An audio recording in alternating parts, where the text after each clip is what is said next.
Iranians were still putting tariffs on people. And oh, yes, Boise is becoming a little bit more dangerous, sadly. Those stories and more are coming up.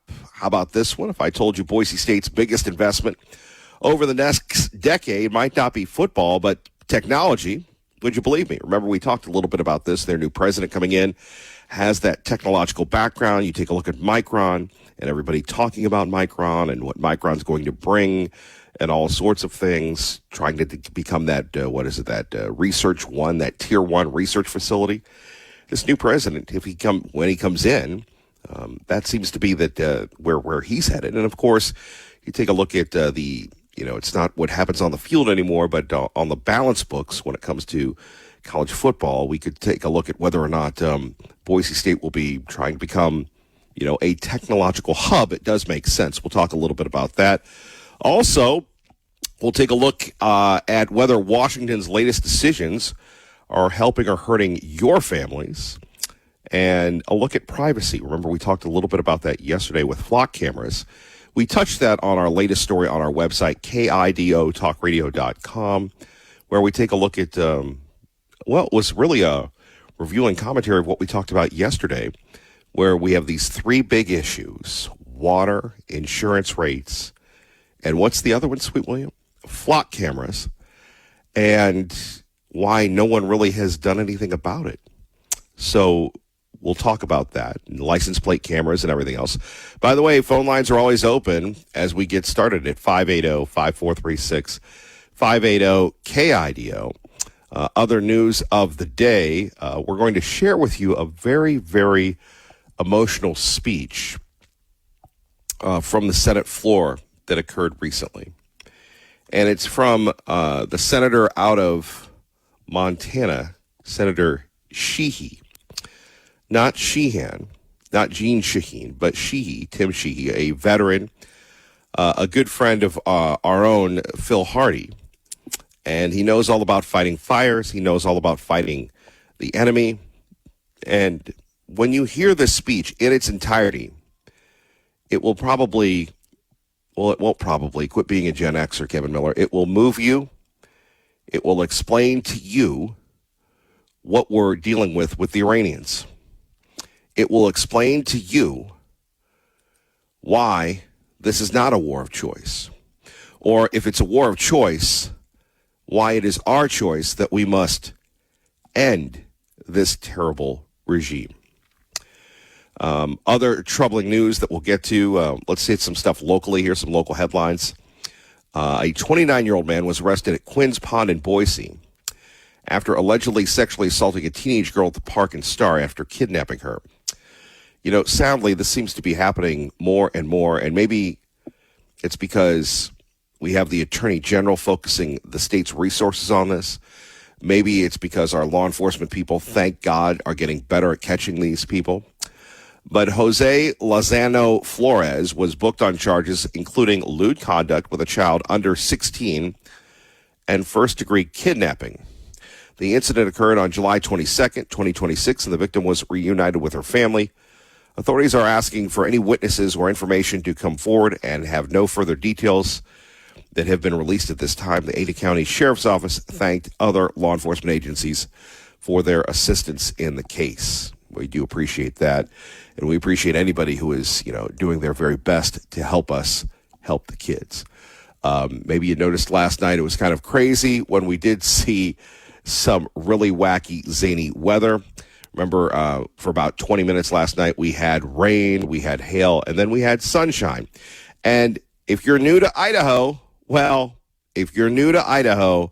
this is what happens. 1 minute it's sun shining, the next minute it's pouring rain, the next minute it's back to being sunshine. By the way, other news of the day, we have Albertsons doing fairly well. People have been back and forth on that. They're trying their very best to remain competitive. I love Albertsons. They do a great job, as does Fred Meyer and Winco. But Albertsons has been in the news. We'll talk a little bit more about that as well. Finally, as we're talking about this, some good news. 97 goats have been rescued from a dairy and have been moved to a goat sanctuary. There's nothing wrong with a goat sanctuary. The final 97 goats removed from the Grand Bar Dairy near Nissa, where abuse was uncovered by PETA, have been relocated to the Humane Farming Sanctuary Suwannee Ranch in California. Did you know that the investigation revealed staff mistreatment, including kicking and punching the goats? I think those goats wouldn't take that. They'd ram you with the horns, wouldn't they? Neglecting medical issues and causing several deaths. The Malheur County sheriff seized 239 goats in February, with 3 euthanized due to poor conditions. The goats will now receive care and attention at their new sanctuary home. So we've covered you with the goats. We've covered you with this. Let's get to our top story concerning technology and Boise State. Technology versus football. As we've said, with new leadership in place, Boise State is emphasizing engineering, technology, and semiconductor work development while doing their very best to navigate the economics of major college football. Now, what a lot of people don't know is there's been a lot of upheaval at Boise State, and this happens when you need a lot of money. Most notably, you have some people that have had seats in certain areas for quite some time.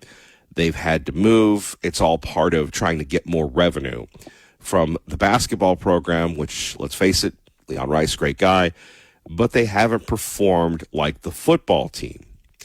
And when you talk to people at Boise State, they're very, very hardworking. They're very industrious. But in the age of college football, it's more about money. Now, Bo won't like me saying this, but you take a look at, something that Congress will probably not take a look at. This week we had 2 versions of media days.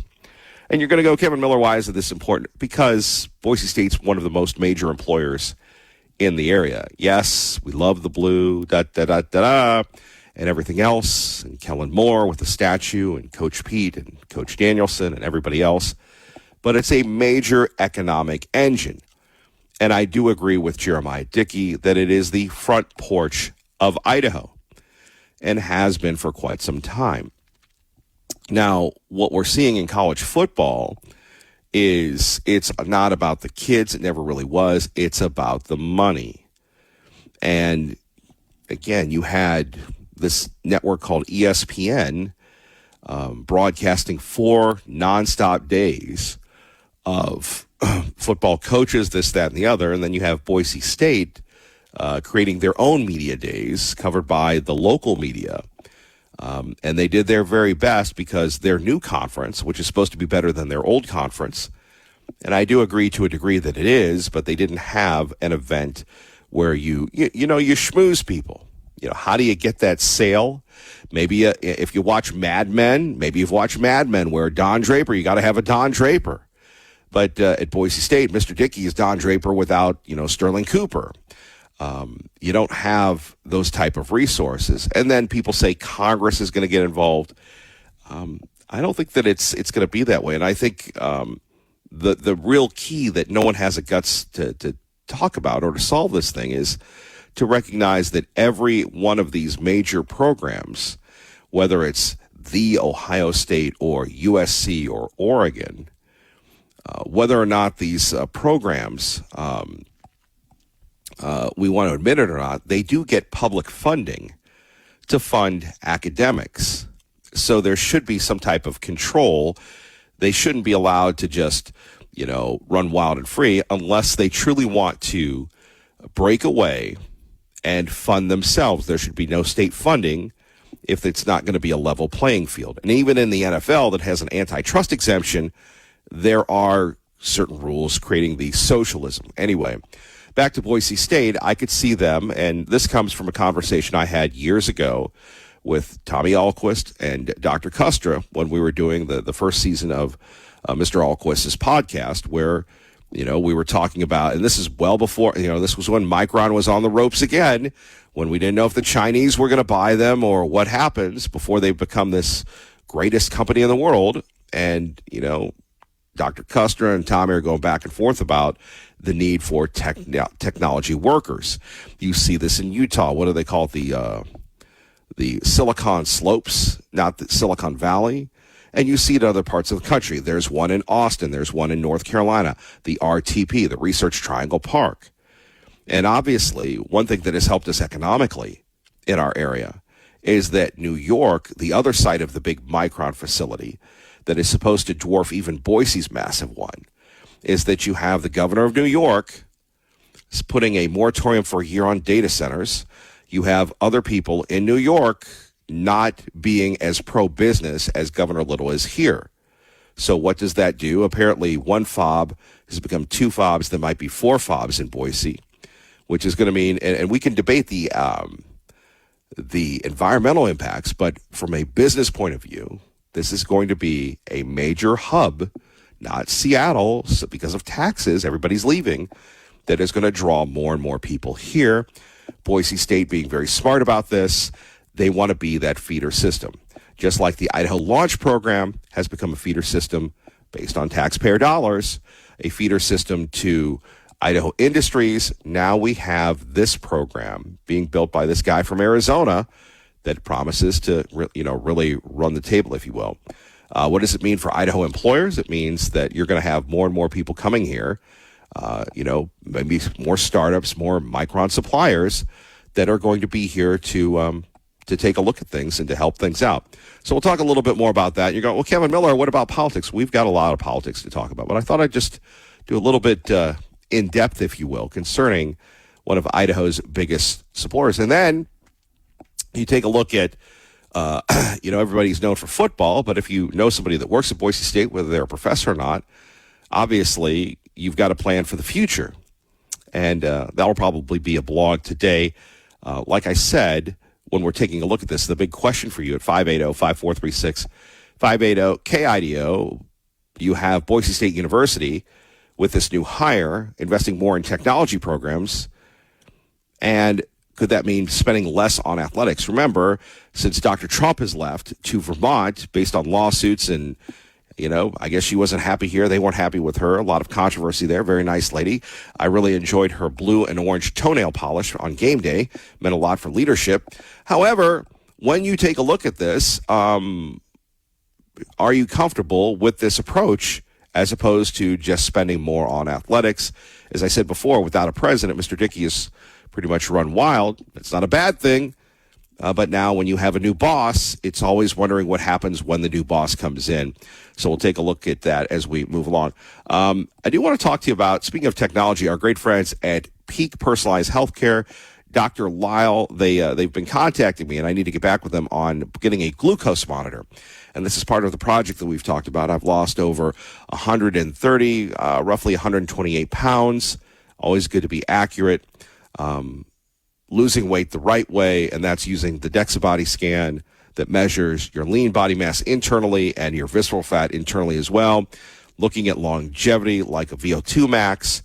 And if you go to peakhealthidaho.com, you don't see muscle-bound Dr. Lyle. You see a very fit-looking young Dr. Lyle. Now, I don't know how old Dr. Lyle is, but the guy puts his VO2 max on there. And if you don't know what that is, which a lot of us don't, it is a key indicator of your health. But again, I highly, highly recommend Peak Personalized Healthcare, the gold standard in longevity medicine. When we're talking about advanced testing and treatments, longevity optimization memberships, executive exclusive longevity assessments. I've gone through the protocol when we're talking about the Boston Heart Cholesterol Balance and Fatty Acid Balance, genetic testing, coronary calcium score, which if you have a heart condition or are worried about your heart, I have had that. And again, over time, based on diet and genetics, you do have some calcium buildup. And I've had that as well. CTA coronary, advanced lipid particles, which is one of the reasons why I'm doing this, not vitamin C, but a formula of vitamin C to get those lipid particles down. And it's not, again, this is just some of the methods that you're going to get at Dr. Eric Lyle's Peak Personalized Health when we're talking about longevity. And it can be intimidating. We're talking about physician-led, based on objective data, structured and continuous. Beverly does a great job of going over the nutrition, which I'm overdue for. and then Sean, who will teach you how to work out. And not like playing Led Zeppelin and AC/DC, but it's about building your muscles up so you don't fall, you get the balance. Functional fitness. Those issues and more, those standards and more at Peak Health Idaho, Peak Personalized Healthcare, 683-7325. That's 683-7325. Please tell them Kevin Miller sent you. So here we have Boise State and talking about, well, not football, but employment. And not only that, a speech from Senator Sheehy that will, I don't want to say change your mind, but it should be broadcast on every network. Those stories and more next. Kevin Miller, 580 KIDO. Our lead local story, Boise State's next chapter, technology versus football. Other stories trending right now, immigration and border enforcement. Again, immigration remains one of the defining national issues as we continue to go back and forth here in Idaho, what to do about people that are here illegally. And again, continue debate over enforcement, federal authority, and the economic impacts as we're taking a look at this. I mean, and here's the big one. Who's really paying the price for America's immigration policies that both sides admit are not up to standards, whether it's border security, interior enforcement, labor shortages, and of course, the Idaho agriculture issues. Mike Simpson coming out against, or not coming out against, but coming out in favor of another farm bill that would legalize the illegals, and we're due to have Congressman Simpson in a couple weeks, so we'll see what he has to say about that. Never has a problem standing up, never has a problem expressing himself. By the way, we do have that story. If you haven't seen it on our Facebook site, I'll repost it again. This is why it pays to be a member of the App Yap Society, if you will. There's Congressman Simpson doing a lot of brave or cringe lip syncing on Instagram, TikTok, and Facebook. Why, oh why? You got me, little buddy. Let's go to Al, who joins us now at 580 KIDO. Good morning, Al. Good morning. A little bit on the dismal science this morning. And, yeah, I don't think Congressman Simpson would ever debate me on any of the things because they don't like hard questions. They don't like them. And, you know, what we see here, everybody needs to read the article, and I know they won't, but I'm going to say it anyway. They need to read the article, The Money Printers Fueling Socialism's Rise, and it's by David Stockman. And if any of you it's the Brownstone Institute. It's also, this article is also on Zero Hedge. But David Stockman, he was in charge of OMB under Reagan, really a smart guy and knows what's going on. And, you know, what we see here in this article is that the net worth of Americans was $32 trillion in 1997. And today it's $169 trillion. But what was the savings rate? The savings rate in 1997 was 6.5. Today it's 0.5. So how in the world did we get this massive increase in net household worth? How did we get that? Well, it's called the Cantillon effect, right? It's money printing. And this is what's pushing us towards socialism. Because what happens is when the government prints money, people who have assets, if you have, and we'll talk about farms and ranches and houses and assets, right? The cantillionaires, financial assets. Look, if you have those, and the government prints money, what happens to the value of those things? Well, I mean, the real value stays the same, right? Because it has a particular value. It stays the same. But the dollar value goes way up. Okay, so what we're doing here is we're making the rich richer. Because who owns the assets? You know, look, the rich people own the assets. And when you print money, what are you really doing? You're increasing the wealth of those people who own the assets, right? The Cantillon effect. All right. And so this is the problem that we have today. And everybody looks at this and they think that this is really free markets. Oh, and what about these cantillionaires? these little financial freakos, they run around like, oh, hey, I'm so smart. I'm a cantillionaire. They of course, they'll never say it has to do with the government printing money why they're cantillionaires. No, it's because they're so smart. It's Mr. Market, baby. Mr. Market is the one. You just predicted it. No, it isn't. It's the government just basically creating money out of thin air. And anybody who had assets, guess what? Your net wealth, your net worth is going through the roof. But what it does is it completely destroys the ability. So once again, we have Al on economics. Didn't we just do 20 minutes on the future of employment and technology at Boise State? Yeah, well, look, here's the thing, my friend. Look, you don't understand. Okay, this is the problem. Okay, this is the problem. Look, if you think that all of this is going to continue, you're crazy. You're crazy. Look, let me tell you something. So you're saying there's going to be a crash? And didn't David Stockman have a falling out with the Reagan administration, if I recall? Wasn't he discredited by the Reagan administration? Didn't they give him the boot or something like that? Well, listen, here you go again. Just look at the figures. How did you go? Giving you the facts of the case. You haven't answered any of my questions. I'm just telling you.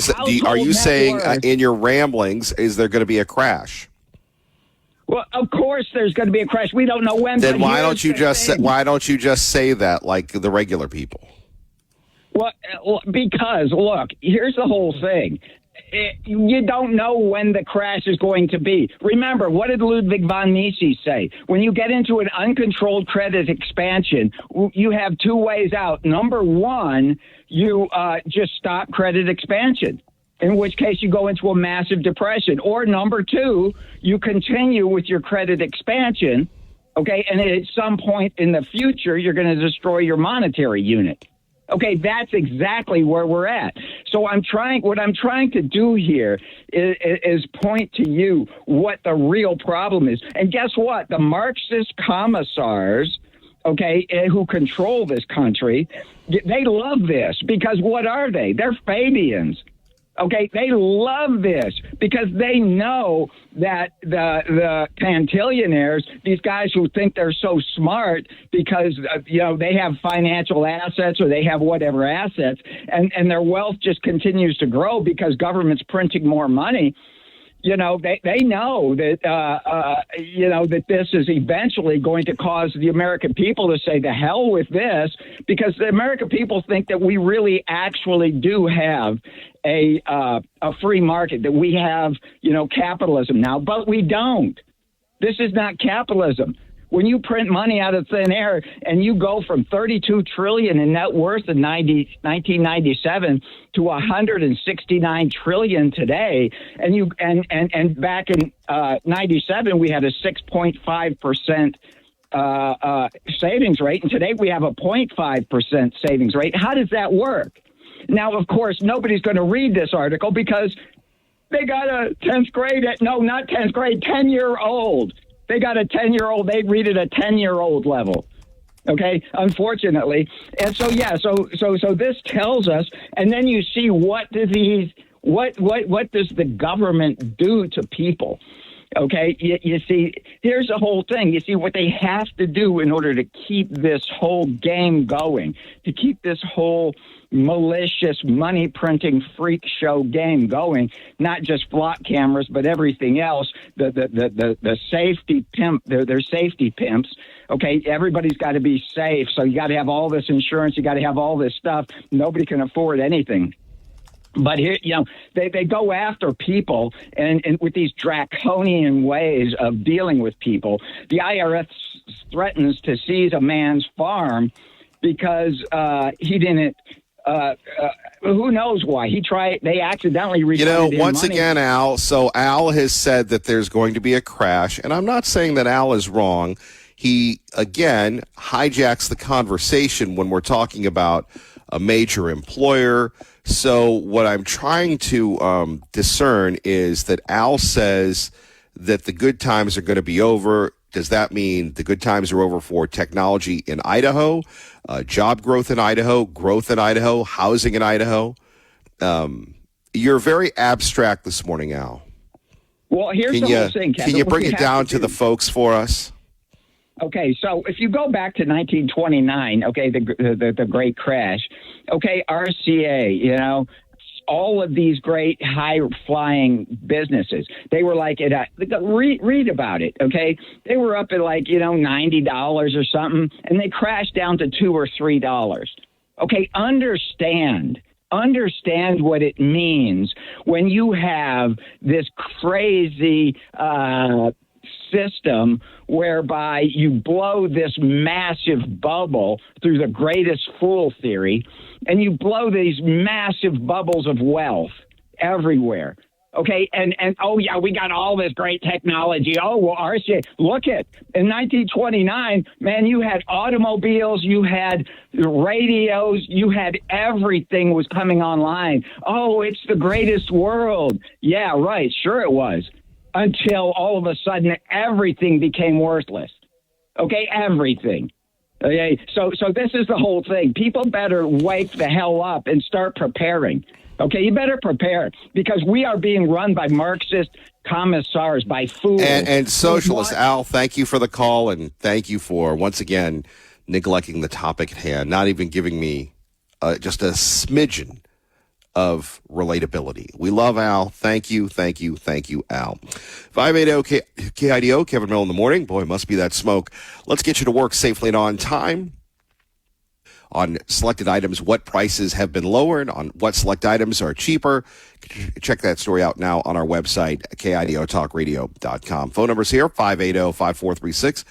580-KIDO. Had a great segment there with Al. Before that, talking about more and more technological jobs coming to the Treasure Valley. And again, Idaho is known for ag. Will it be known for technology? Debating that issue and the costs and the trade-offs as we move along. Let's go to Chandler, who joins us now at 580-KIDO. Good morning, Chandler. Good morning, Kevin Miller. So I can't stay on topic regarding the Micron thing. You're right. It's supposed to be ID1 supposed to come online as the first fab.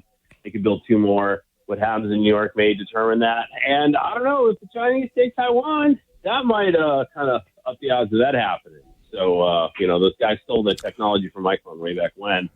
Well, and you take a look at Boise State's new boss. He's an engineering guy. He's not a cheerleader like Dr. Trump was. He's all business. So we'll see how that plays. And you have the movers and shakers that have picked this guy. So buckle up, little buddy. The mistake Boise State made is many years ago. It could have been like a Georgia Tech or Texas Tech, but they took all those programs and they split them off and created College of Western Idaho.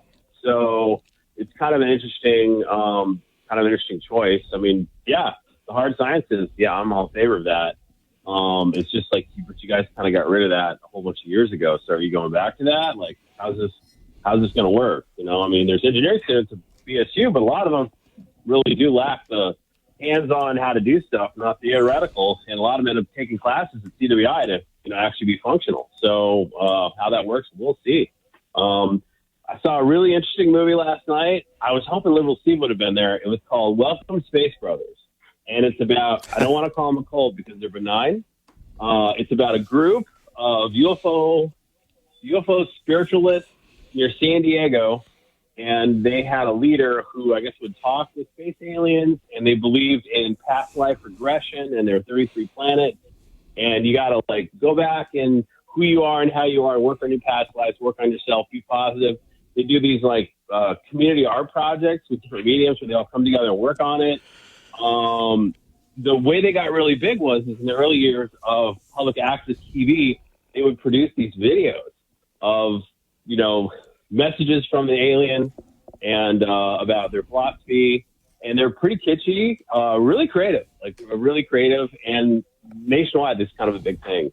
So there's a guy who is an Idaho native who is an active person who came and gave the presentation, answered questions. He was there. Welcome Space Brothers. I think. I was kind of hoping, like I said, I was hoping Liberal Steve would have been there.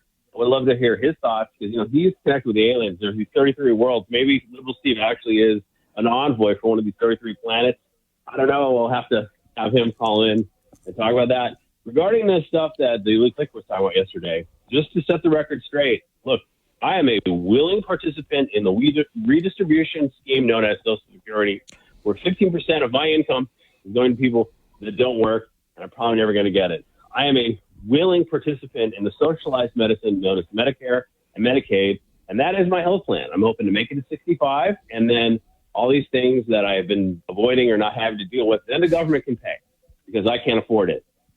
If I was really serious about these things, there was a tax protester I knew back in Illinois, and he paid estate taxes and he functioned in that way, but he fought and he did not pay federal taxes, but he also signed letters that he basically said, I'm not going to be a drain on the system. I'm not going to collect Social Security, Medicare, and Medicaid. I do not expect you to provide these things for me. I'm opting out. So if we had true Republican leadership, we had true conservatives, they would opt out. They would create a provision whereby, you're going to opt out. And we don't have it. Like, they failed. We've had how many Republicans elected, this and that, all they do is talk. They're just like, they're performance artists. I think the queers are not in the classroom or in the library. I think they're in the Republican Party. They're great performance artists. So, I'm like I said, I'm a willing participant in these systems. There are ways to get out of it if you want. There are things you could do. But the Elite Clicker totally proved my point. You want your money, damn it. You paid all your money in, and I want my money back. That's a great attitude. That's the kind of attitude that I'm sure we saw amongst the troops who died saving freedom in this country. In D-Day, I'm sure that's the same thing the people who are fighting the Revolutionary War were thinking of it. Damn it, I want my money back. So there it is. That's just how it is. Like, you're right. It's a mixed system. The biggest, and once again, show me the free market alternative to Social Security. Show me the free market alternative to Medicare. Unless you're rich, it doesn't exist. So there you go. Thanks, Kev. Chandler going back and forth with Brian, if you were new to that conversation. Phone numbers here, 580-5436, 580-KIDO. Coming up next, a big settlement involving one of Idaho's most prestigious and famous and important employers. You won't believe this one. We'll tell you next. Kevin Miller, 580-KIDO. You're home for Sean Hannity today at 1. Repeat after me, 580-KIDO.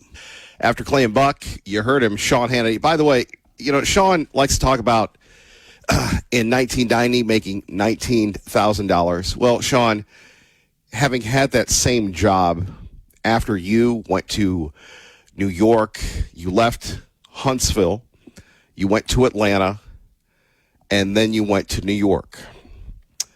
Your guy, Dave Stone, who was your mentor, God rest his soul, he went from Huntsville to Atlanta. They hired me, and guess what they paid me, Sean? $19,000 in 1997. The pay scale never went up. You truly did it for the love of your game. That's where I got my little brief background into sports, because to make extra money, I would do girls basketball on the television station. We had a television station there that was low powered, but it was on all the cable systems, ZTV. And I would do boys games, girls games, football games, anything to make the additional extra money. But $19,000 a year went a long way in 1990, Sean, and of course went a long way in 1997 to 1999. But I love it when he always brings that up. Anyway, love having Sean on. Always great to have him on. And again, the exclusive interviews, the inside access, the conservative commentary you're only going to get right here on 580 KIDO with our friend Sean Hannity. Then Lars will bring you home. And Lars, I believe, is in Silverwood right now. And we won't have Lars on Monday, but, he enjoys some time off. Hope he enjoys it with his lovely wife and granddaughter and everything else.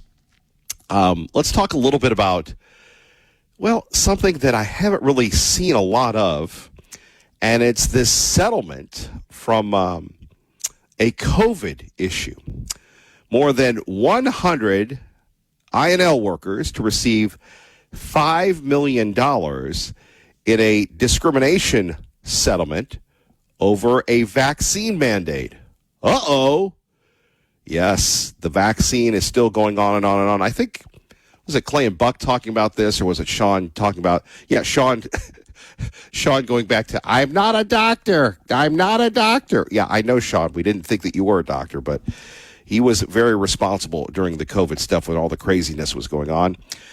From the Idaho State Journal, the energy company that manages INL agreed Monday to pay $5 million and other relief to resolve charges of discrimination filed with the U.S. Equal Employment Opportunity Commission. Batil Energy Alliance faced a lawsuit filed by individuals and the EEOC in 2021. Boy, it's taken this long to settle this thing. Alleging the company violated religious and disability rights of more than 100 INL employees with vaccine policies during the pandemic. The company chose to voluntarily resolve the issue with the EEOC without admission of guilt to avoid an extended dispute. So, what did the EEOC find? Reasonable cause to believe that the energy company discriminated against a class of more than 100 employees by denying accommodations for their sincerely held religious beliefs and or disabilities under the company's mandated COVID-19 vaccine policy. The investigation found discrimination included unlawful medical inquiries, denial of accommodations, and in some cases, termination. Man, that is a violation of what? Title VII of the Civil Rights Act of 1964. It really, it again shows you just the craziness that happened during COVID. Like we said, this settlement tied to COVID-era vaccine policies at INL and, even government employment, you can be held responsible. And let's not forget, America was founded on individual rights.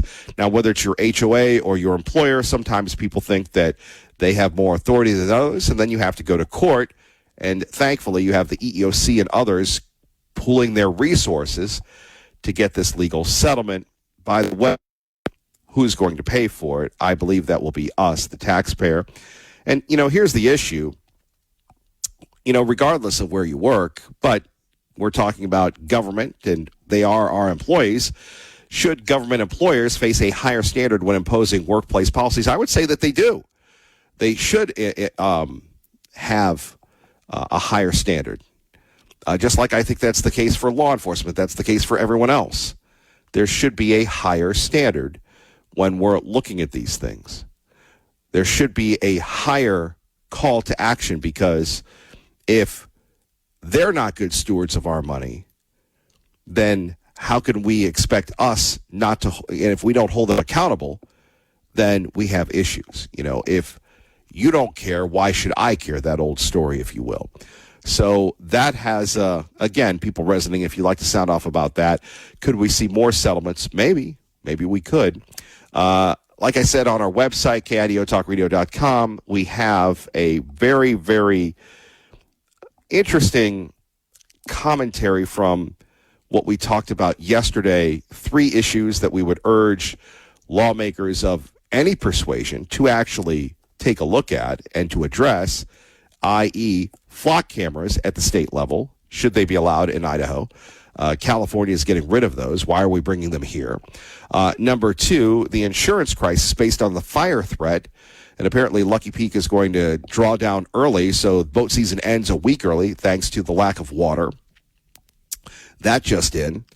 And, finally, the water, which is related to the insurance crisis, not the cameras, but we keep building and building and building. But we're not the Great Lakes. We're not Lake Tahoe. We don't have this endless body of water. And I don't know if we can cloud seed and have snowmageddon all the time. I don't know if we can do, some type of snow dance, if you will, to bring out more and more snow so we have more and more water to replenish more and more lawns and, of course, animals and everything else. But the water crisis that we seem to be tiptoeing around and not really solving anything. Those stories and more we'll talk about as we roll on. If you were just waking up, we're taking a look at the new direction of Boise State when we're taking a look at technology over sports and, of course, the money that will be behind it. Let's get you to work safely and on time at 580 KIDO. That means Dave Burnett, the traffic hawk, on the scene. 580 KIDO traffic. Good morning, Dave. Good morning, Kevin. From the Idaho Pizza Company studio, traffic on the freeway looking good east and westbound. No major problems. Dispatch says we're really good all the way from Ontario to Twin Falls this morning. Buckle up. Watch your speeds in the Meridian Road area. Is your website showing up when customers use AI to search online? If not, you're missing out. Find out how AI search optimization can help your business be found. Email lucas.babin@townsquaremedia.com. I'm Dave Burnett. That's your traffic now on KIDO. Appreciate that, Dave Burnett. If you're a fan of the Wall Street Journal, and by the way, you can get that for like between $4 and $8 a month if you really shop it. A great story in today's Journal, and I love these human interest stories. The lonely fight to keep the cheap Vegas buffet alive. And today, as we've talked about with our friends at Peak Health Idaho and others, we're much more conscious of what we eat. But is there anything better than the, how should we put this, the all-you-can-eat affordable buffet? Something to think about. Something to think about. We've got a lot going on. We're near the top of the hour. Do we go to our friend Brian, who's been very patient? Brian, if we have to hold you over, we will. But, Brian, good morning. You're on 580 KIDO. Hey, Kevin, just to clarify for Al, I had a junior level of reading before my stroke. Don't know now, but I have multiple certification in cybersecurity, IT. I was 2 weeks from taking my CISA Plus test, which is an intermittent cybersecurity test before the stroke. My coworkers used to call me the machine. I read and passed so many certs. So what do you think I think of the BSU technology thing? Good point. Brian, you hanging on or are you out? I'm hanging in. All right, Brian. We'll talk to Brian. We'll talk to our friend Chuck Ambrose. We'll talk to everyone next. Stay with us, everybody. Kevin Miller, 580 KIDO. Good morning.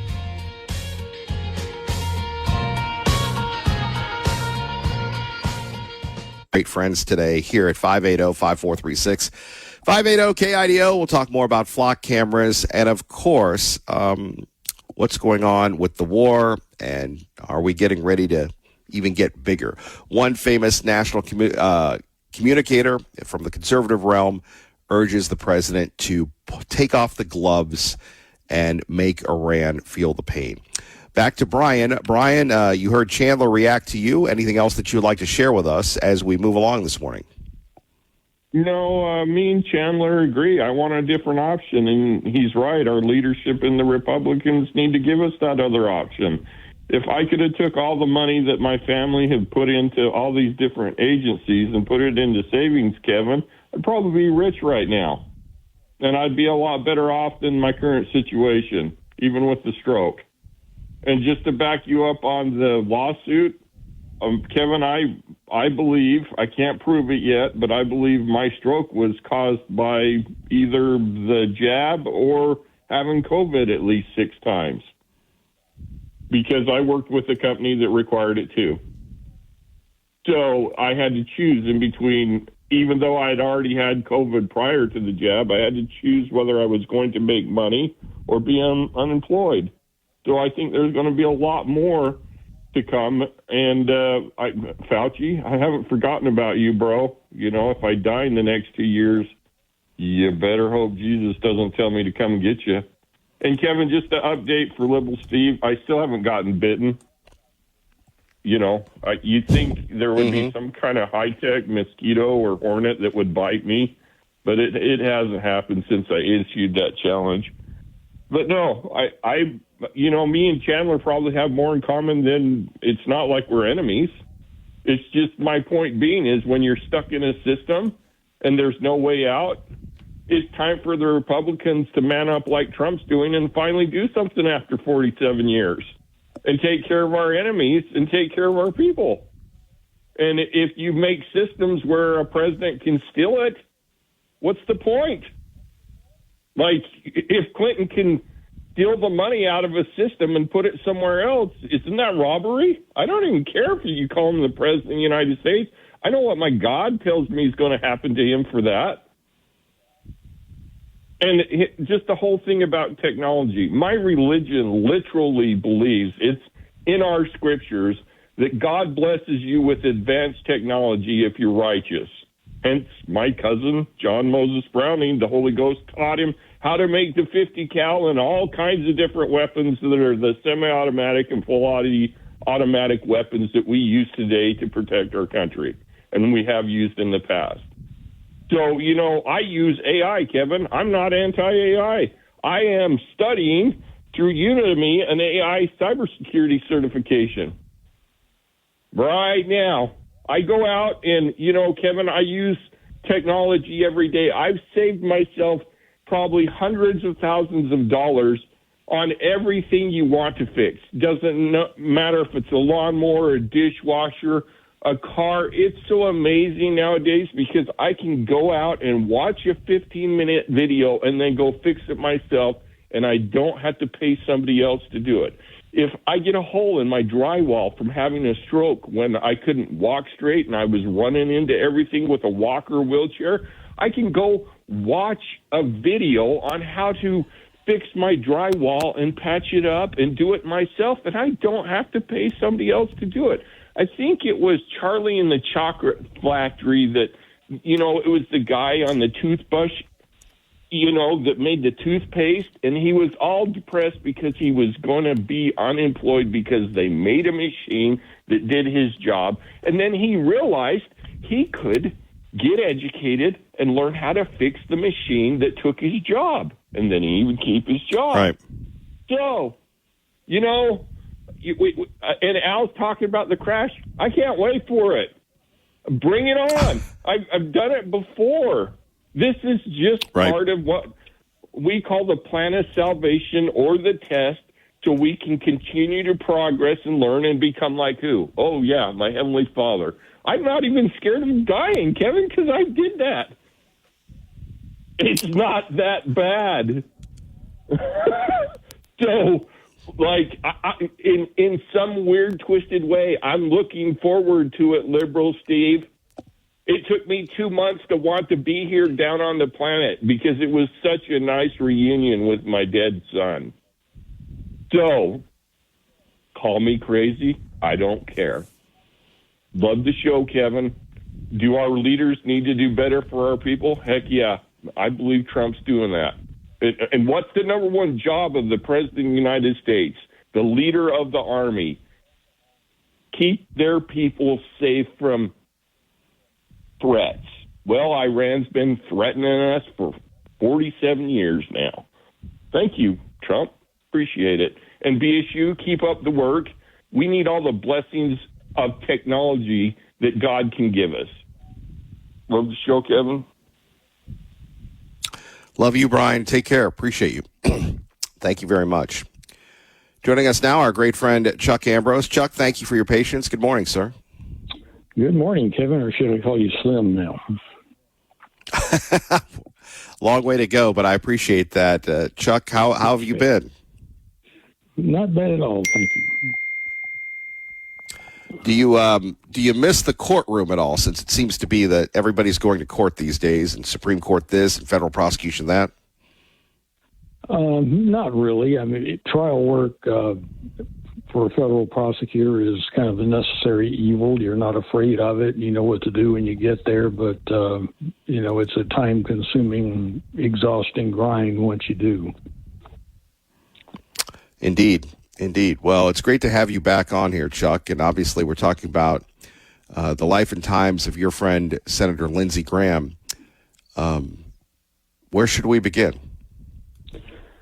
Well, I met Lindsey in South Carolina at Shaw Air Force Base. At the time, I was a major in the Air Force and the chief prosecutor for what we used to call the Second Circuit, basically the whole southeastern U.S. from the Carolinas over to Arkansas and south all the way down to Panama and Central America.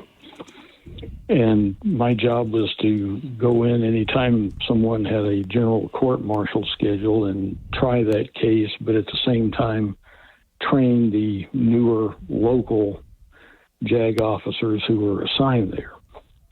And Lindsay had gotten a humanitarian assignment to Shaw. He was from South Carolina, as everyone knows, and at the time was still raising his younger sister because his parents had died when they were both fairly young. And we were assigned 15 courts martial out of the same operation. The base hospital at that time had some people who were more interested in selling illegal drugs than administering legal ones. And as fate would have it, the undercover agent in the case would later become my wife about 2 years later. So we both knew Lindsay fairly well. And he was my assistant in those 15 courts martial.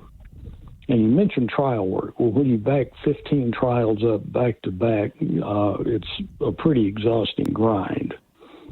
And after number 7 or 8, we were waiting on a jury that was out for quite a while, waiting for them to come back with a verdict.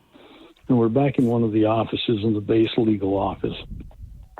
And Lindsay and I had discovered that we were both big Monty Python fans. And he happened to say, "Oh, I feel like I'm dead," which brought to me the "Bring Out Your Dead" scene from Monty Python's Holy Grail, if you're familiar with that. It's right. A crazy scenario where there's a plague cart going through a village, and there's a guy beating on a pot yelling, "Bring out your dead," and the plague victims would all be thrown on the cart and they'd wheel them away. Well, John Cleese brings out his dad, who's not dead yet, and tries to get him on the car a little early. So when Lindsay said, "I feel like I'm dead," I threw him over my shoulder. At the time, he was a very small guy, didn't weigh much. And about that time, unknown to Lindsay, because he's thrown over my shoulder looking at the floor, the colonel, who was basically the foreperson of the jury, appeared in the door to let us know we had a verdict. But before he could say that, Lindsay, in his best Monty Python voice and accent, said, "I'm not dead yet. I feel happy. I want to go for a walk."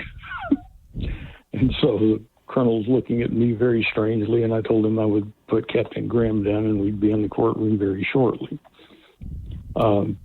Lindsay was nothing if not for a guy with a good sense of humor.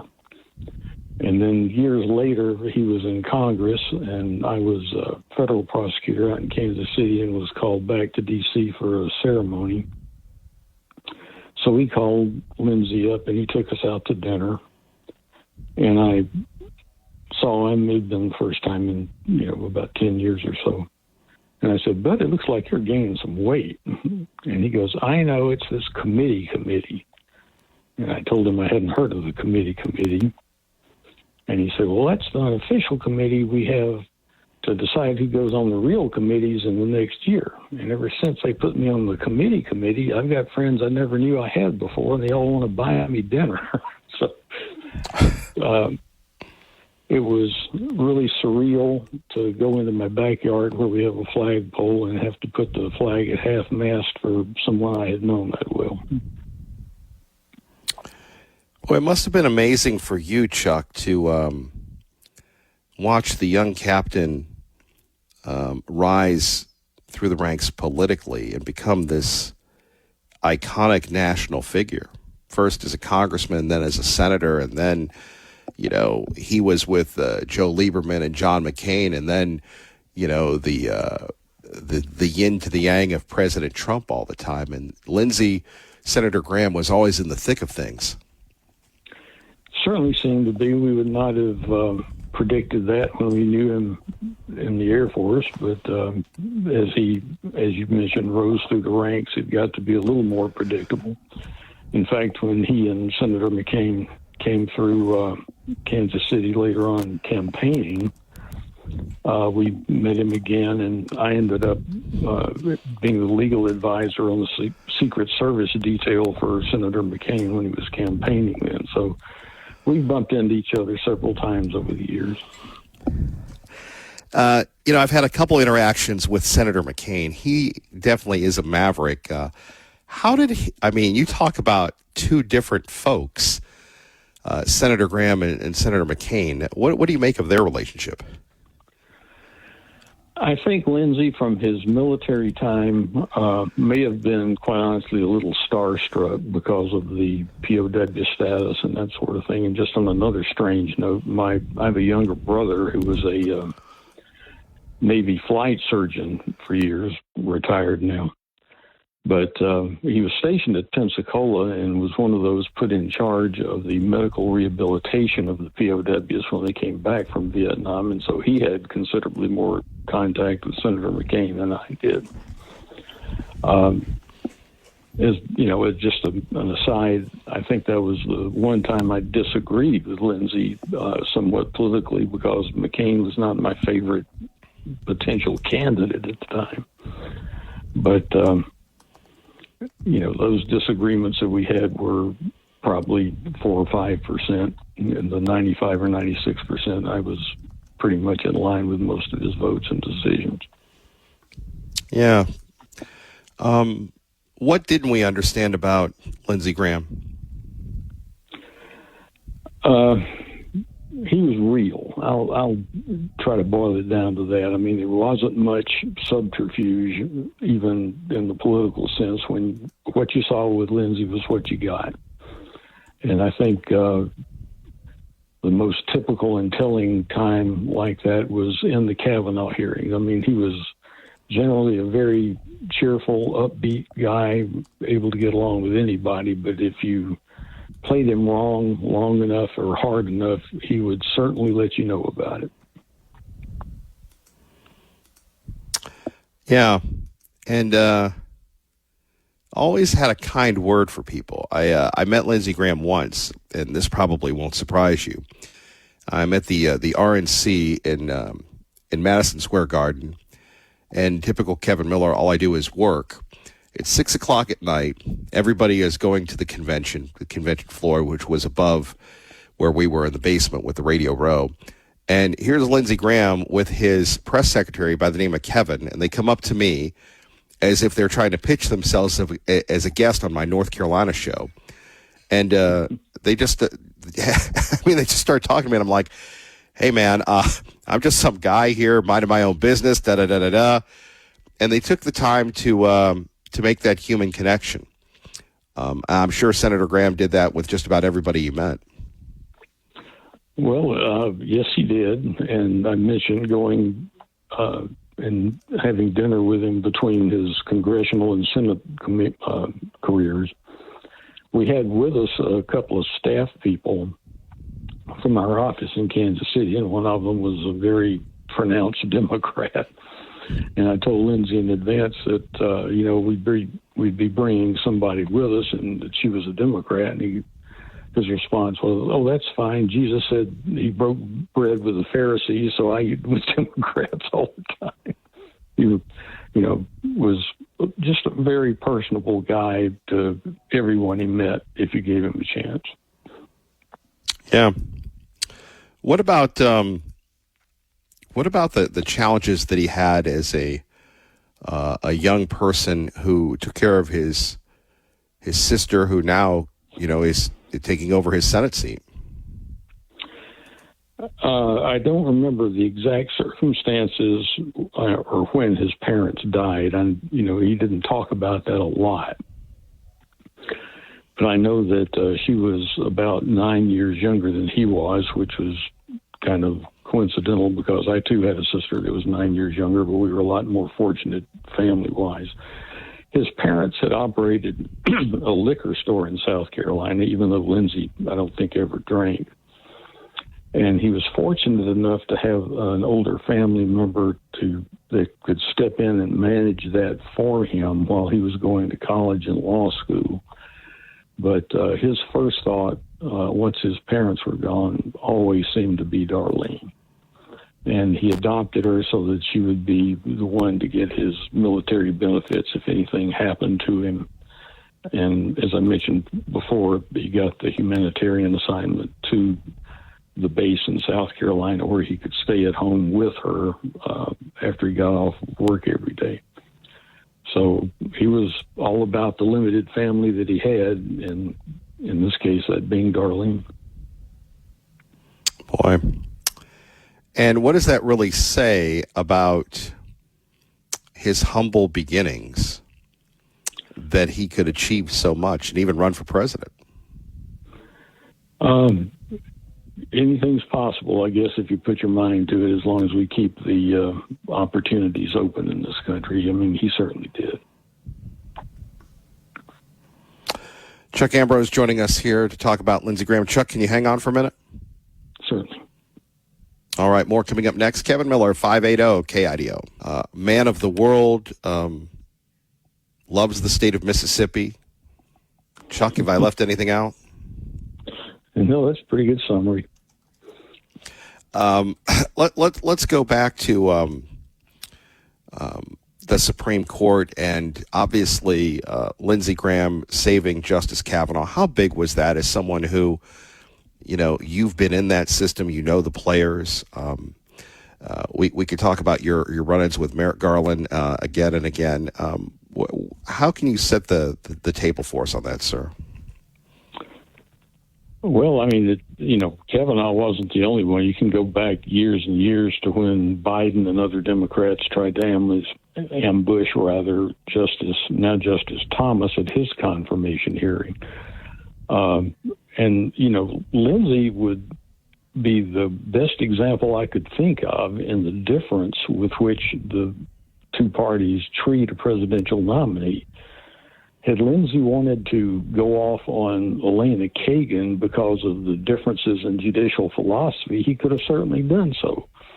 But he was one of the few Republicans, and people have criticized him for doing so, to vote for her because he believed that under the Constitution, a president had the constitutional authority and right to appoint justices that reflected his belief system. So he was not going to vote against an otherwise qualified potential justice simply because he disagreed with them. And he expected the same considerate treatment, probably naively, from the Democrats when a qualified Republican agreeing justice was nominated. So when they took their usual tack and started a character assassination campaign against Justice Kavanaugh, it just made him madder than I have ever seen him before, and that's what we saw in the televised confirmation hearings. Yeah. And you go back to, how do you compare that with Clarence Thomas and the high-tech lynching, if you will? Well, it's the exact opposite approach. And Biden and the other Democratic senators at that time, tried to accuse him of sexual harassment. I think it was Anita Hill who was the alleged victim. And that just seemed to be, the first trick they would go to, whether it was Thomas or Kavanaugh or anybody else. If they could find any stooge to jump up and say something, they would ride that horse till it died just because it was a nominee of the other party. Chuck Ambrose joining us. Chuck, what did you make of the recent Supreme Court decisions? A lot of traction on that. I agreed with almost all of them. I think the approach they took on backing the president with his right to have his own employees in the justice or in the whole executive branch were overdue and clarified a lot of things. And even though I am disturbed by the impact of the birthright citizenship decision, I think it was the correct one constitutionally. If we're going to be critical of liberal justices legislating from the bench and arriving at decisions because they want them to reach a certain outcome rather than interpreting the law, then we by all rights should be consistent in our views of other justices, including conservative textualists, I believe the word is, when they follow the Constitution and rule, and I won't say against us, but in a way that leaves a less than desirable result. If you look at the 14th Amendment, for example, the text of the birthright citizenship provision, which is born in the United States and otherwise subject to the jurisdiction thereof, that's about as plain language as you can ever find. And the first canon of statutory interpretation that appellate courts go to is, if the language is not ambiguous, we are not going to consider anything else, and that includes statements of intent by the drafters, which may have been in the record 150 years ago. So looking at this unambiguous text, even though the drafters of the 14th Amendment may have meant something else, unless they put that intent into the amendment, you don't go there. And unfortunately, Kavanaugh and Thomas and the other members of the minority in that case did what they always accuse the Democrats of. They looked at the result and said, we don't like this result, and they tried to shoehorn language into the amendment that is not there. And, Justice Roberts, I think, reached the right result for the wrong reason. He's looking at all these historical arguments the minority is making, so he went back and grabbed a bunch of history himself when the opinion could have been very short and just said, the text is unambiguous, so we will not consider outside sources. It is what it is. It says what it says. The phrase, and subject to the jurisdiction thereof, is not ambiguous. It has always meant, unless you're dealing with someone who has immunity, such as diplomatic immunity. That was the court's decision back in the Wong Kim Ark case. And in fact, if you take a step back and look at it, we exercise jurisdiction over illegal aliens all the time, and thank God we do. Otherwise, the killers of Lake and Riley and others would be immune from our prosecution. So I'm glad we do have the jurisdiction over them. But as the saying goes, hard cases sometimes make bad law, and it's the hard cases where you are looking at an unfortunate result, even if you correctly apply the law, that makes people strain in the other direction rather than focusing on the mechanics of a correct statutory interpretation. So, ironically, I think the court got this one right, and probably for all the wrong reasons, because you had the three left-leaning justices doing what they usually do. They wanted the result, and so they voted the way they did, but not for the right reason, and then Roberts and Amy Coney Barrett get there in their own paths. But I think the correct fix here has to be a constitutional amendment, whether you get that from Congress or through Convention of States. Our great friend Chuck Ambrose joining us. Chuck, what about the fiction? How's that going? Oh, just between projects right now. I'm starting to mentally plot another one, but it's probably a year out. Well, if people want to get a hold of your work, what can they do, sir? I have a website, Mark Rainer, MarcRainer.com. That is my pen name. And as we've discussed before, it's a tribute to some family members I lost to cancer. My mom's maiden name, my younger brother's first name. But they're all available on Amazon, most in paperback, ebook, and some in audiobook. Chuck Ambrose, to be continued. We always appreciate you. Anything else you'd like to share with us today? No, good luck with the continued weight program. You need it, man. Oh. You need to keep you around. Thank you, Chuck. One more thing real quick before you go. Since you brought up weight and stuff, and you always have a proper perspective on life, what did you make of your friend Lindsey Graham when he said, and it's so true with all of us, I don't have time to go to the doctor, I don't have time to die, I've got to be on Meet the Press. What makes someone like that function?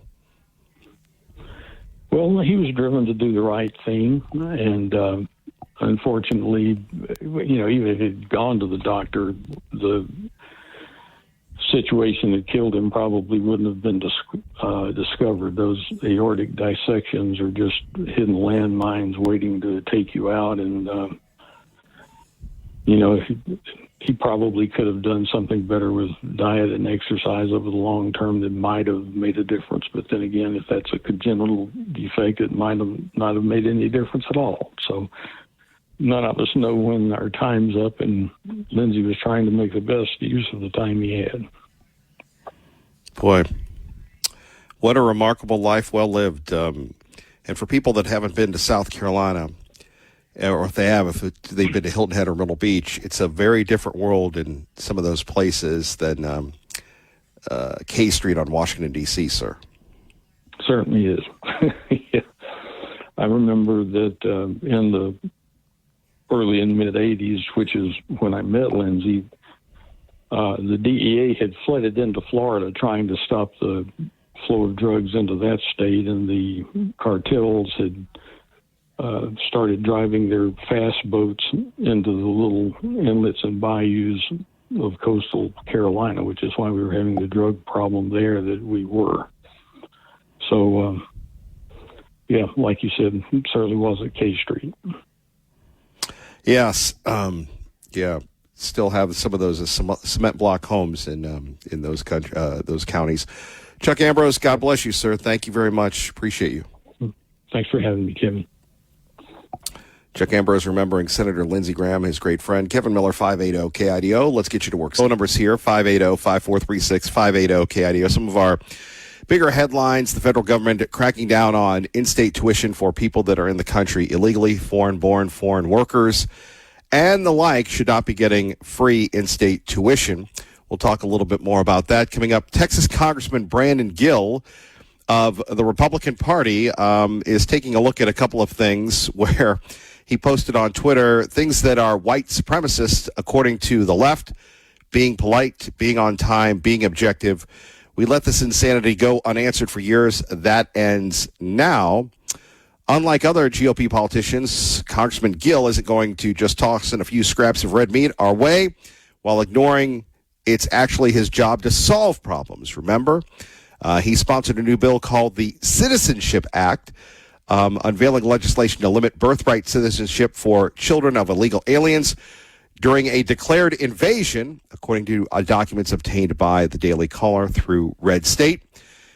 Congressman Gill's bill would clarify that children of illegal immigrants, illegal aliens who entered our country as part of an invasion are not entitled to birthright citizenship under the 14th Amendment. Boy, I think Chuck Ambrose might have to get his law license out, because we are once again involved in the Gilded Age of litigation. They may pass the bill, but then you're going to have it litigated.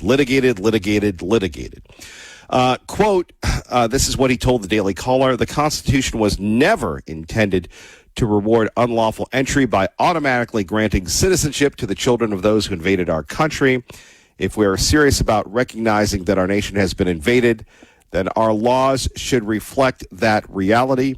We should not extend one of the greatest privileges our nation can bestow, American citizenship, to the children of those who entered our country unlawfully as part of that invasion. I'm proud to introduce the Citizenship Act in the House to remedy our code of law.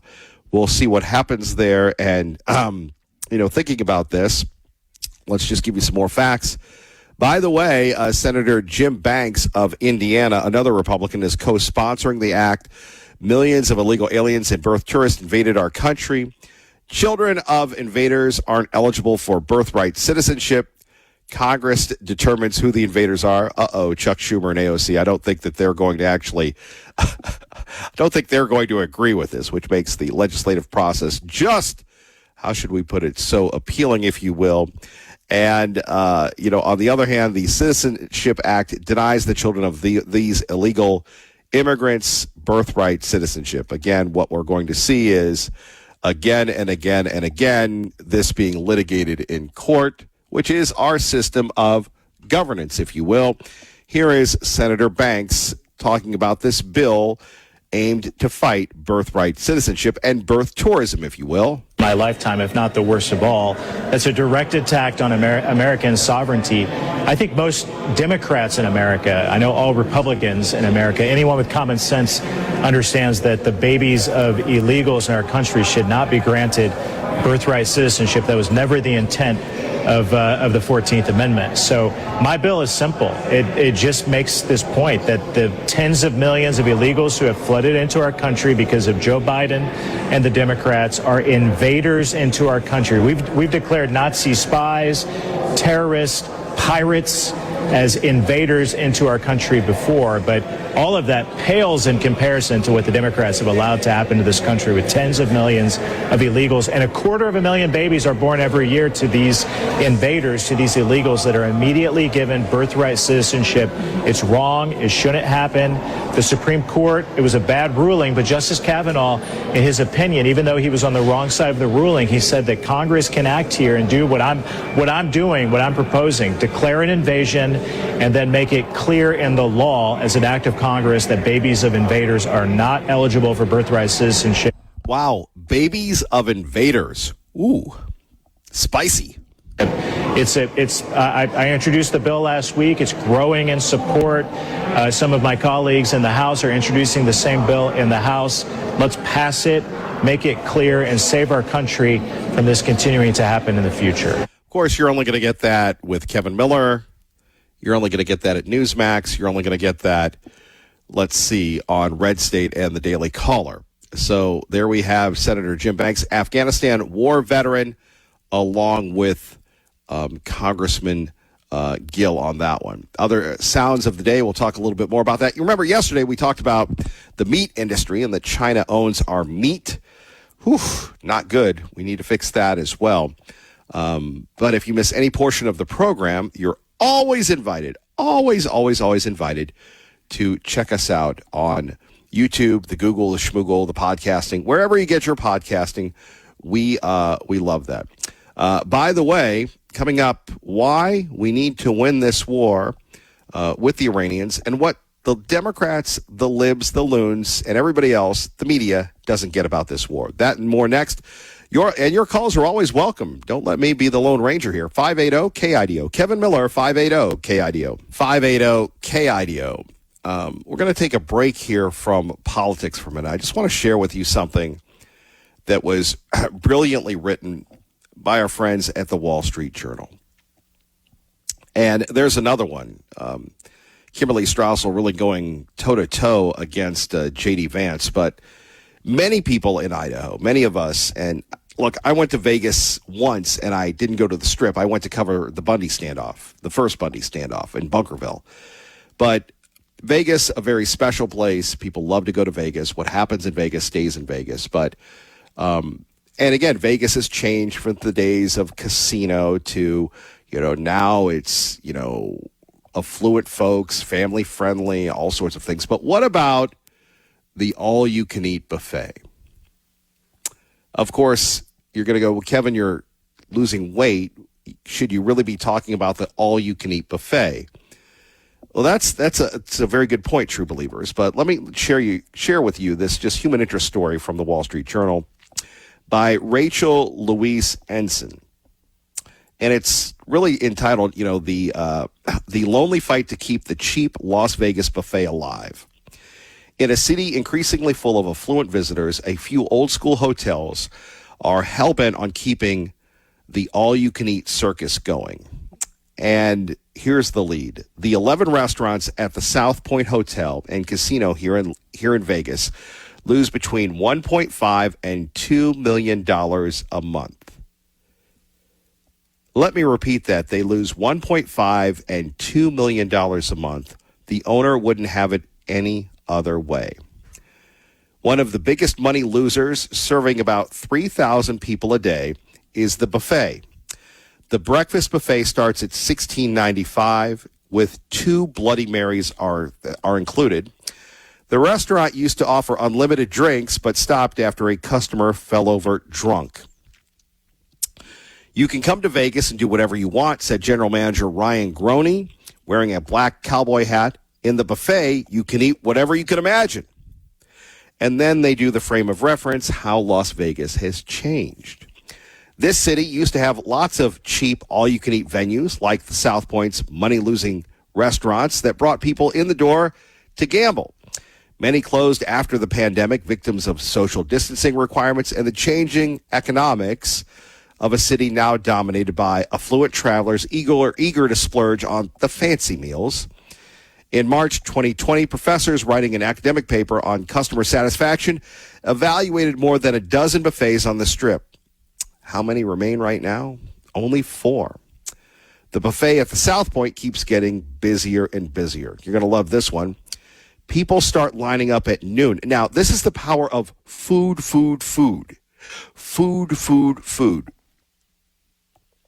People start lining up at noon before Friday's seafood night buffet, which costs I don't think this is cheap, $52.95 and up. By the way, it doesn't open till 3 o'clock. They line up before noon. That's a lot of time in line. So it's not like they're going to have fish and chips or a couple fried clams and move on. I'm sure they're going to make a night of it. And who wouldn't? A line snakes all the way around the casino floor on Memorial Day and Veterans Day when veterans and their spouses eat free. Sometimes people snag a $1.50 hot dog from a cart on the casino floor while they wait. Now, you talk about an ode to cholesterol addiction. I'm going to get a hot dog while I'm waiting to go into the all-you-can-eat buffet, or a corn dog, if you will. You're going to love this one. A family once tried to sneak a pet parrot into the buffet, tucking it into a wagon next to their small child.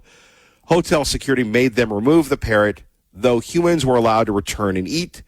There's no shortage of craziness, said Michael Kennedy, the director of food operations. Lucky for fans, South Point owner Michael Gollin is perfectly content to continue hemorrhaging money on food. Mr. Gollin, 83, grew up in the city and remembers the late-night chunk wagon at the Flamingo, which his father once owned a stake in, the precursor of the modern-day Vegas buffet. So, again, changing habits. But here we have, in the age of digital smidgital, in the age of everything else, here we have an ode to tradition. And when I think of tradition in Idaho, obviously in the Boise area, you look at the Stagecoach, where you still have all of those iconic old-timers go in and have lunch. You could see former governors, former senators, business people, and the like, if you will. The days of not having to worry about making the quarter, just making the customer happy. Let's get you to work safely and on time at 580 KIDO. Can you believe it? We're almost 2 hours down, 2 hours to go. Halftime. Good morning, Dave. Good morning, Kevin. From the Idaho Pizza Company studio, east and westbound traffic continues to look good on the freeway. In Nampa, 11th Avenue, right near 6th, they are doing some paving in that area, so just be aware you could be delayed there. Fence and Lumber is your Cedar Factory outlet, saving you 70% off the big box stores. Fence and Lumber, now in Kuhn and online at fenceandlumber.com. I'm Dave Burnett. That's your traffic now on KIDO. Oh, thank you very much, Dave Burnett. And again, this is audio, not video, but I urge you to do this. If you ever want to improve your education, and I remember not the late Neil Bortz, but Neil Bortz, who used to be on talk radio, would pay, well, he could afford it. He could pay the big money for the Wall Street Journal, but there's great deals, and I get a deal on the Wall Street Journal, the digital edition. But just this storytelling where you're looking at all these people at this buffet, and you're going to, Kevin Miller, what about the real-life world we're living in? Sometimes there's nothing better than, even if you don't eat the buffet, watching the people at the buffet. Budget hotel Circus, owned by billionaire Phil Ruffin, has gone to great lengths to keep its buffet afloat. It's lowered prices to just under $20, $19.95 and up, to attract more diners and cut its operating hours to stem losses. Now, it's only open on Friday, Saturday, and Sunday unless there's a big event in town. And I'm just sitting there looking at the shrimp, looking at these people in dresses, and oh my goodness, makes me want to grab my Canon 5D Mark IV. This prime rib just pops off the screen. My mouth is watering. All right, back to politics. Fox News and your home for Fox News, 580 KIDO. Good morning. Of Fox News Radio. When you hear Fox News on the radio here in the Treasure Valley in Idaho, you're listening to 580 KIDO, your home for Fox News for many, many, many years. Jeff, always great to have you with us. Hey, buddy. Happy Friday. Morning. Happy. I don't know if it's summer or what. It just seems like this was an exceptionally long week. Of course, this was my first week back from vacation, so maybe that's it. That's why I was. They're always long after a nice vacation. Indeed. Some good news to report concerning, homicides this year. Crime is down across the country, at least in many cities. A report by the Independent Council on Criminal Justice shows an 18% drop in homicides across 30 U.S. sampled cities in the first half of 2026. And that puts the nation on track for the lowest annual homicide rate in over a century. They tracked 13 crime types, noting declines in 9 categories, such as carjackings, residential burglary, aggravated assaults. Violent crime lethality fell 23%, meaning a smaller share of serious violent crimes resulted in death. Boise did not make the list. Again, these were just sampled cities, but it looks like, crime overall in Boise generally has trended downward in recent years despite rapid population growth. So that's a good thing. You're more in tune to what's happening there. But some of these numbers are pretty interesting. Well, the report also notes that shoplifting rose 5%. That may trend along economic lines with the economy the way it's going. Also, domestic violence incidents, sexual assaults, and drug offenses they ticked up. Though drug offenses do remain below pre-pandemic levels, according to the report. And it also reports that approximately 1/3 of the 30 sampled cities recorded an increase in deadly violence during the first half of 2026, with Norfolk, Virginia, and San Francisco, Austin, Pittsburgh, Minneapolis experiencing more homicides in 2026 than they did in the same period of 2019. So you've got most of these cities seeing a downward trend. Lincoln, Nebraska, 100% downward revision in terms of the crime trend. Norfolk, Virginia leading with a 64% increase. Yeah, there's big news here when there are fatalities and shootings, thankfully. Any reaction from any of the great mayors that might be critics of the administration, if you will?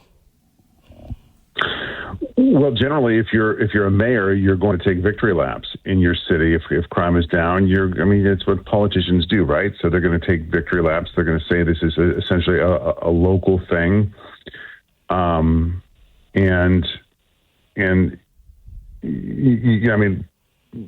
politically, supporters are likely to credit President Trump for the decline.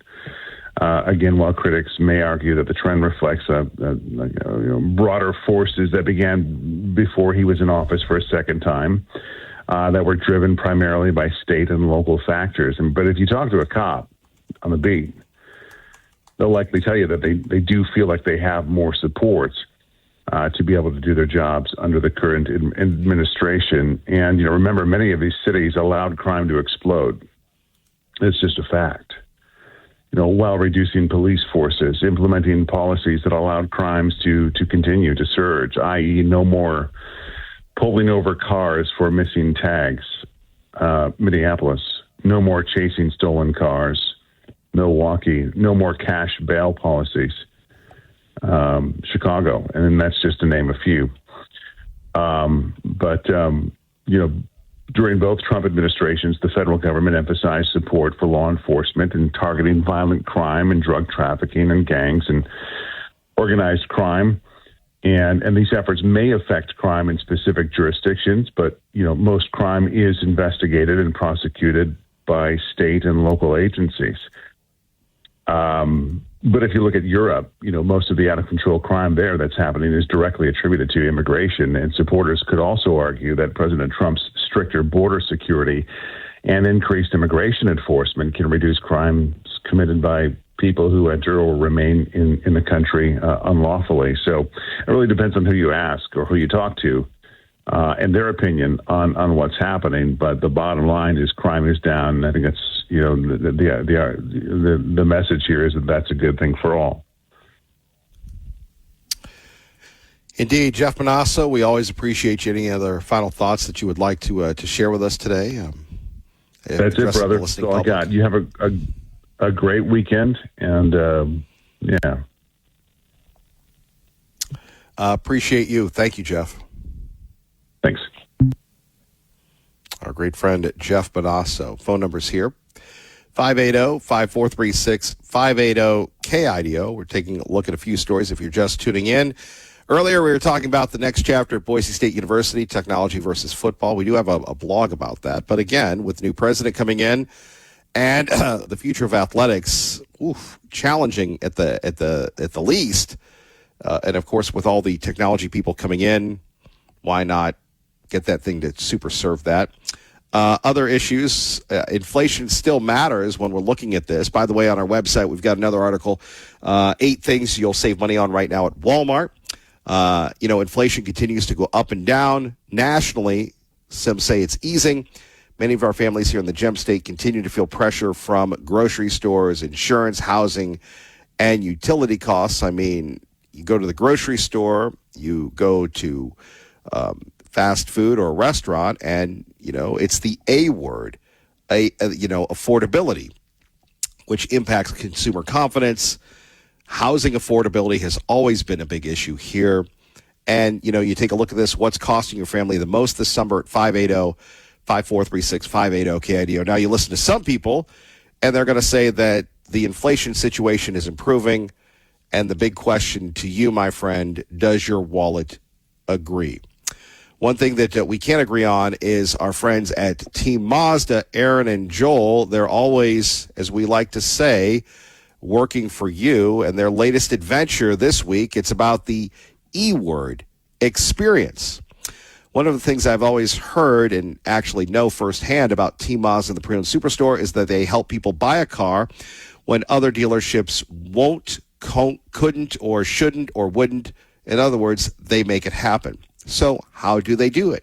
Do they wave a magic wand? Do they have a money tree? No, it's E-experience. Over the years, Aaron and Joel have helped thousands of credit challenge buyers find the right vehicle with the right loan and the right payment. Nobody wants to have a great car and not be able to afford to drive in it or eat or that sort of thing. Aaron and Joel and the folks at Team are very sensitive to that.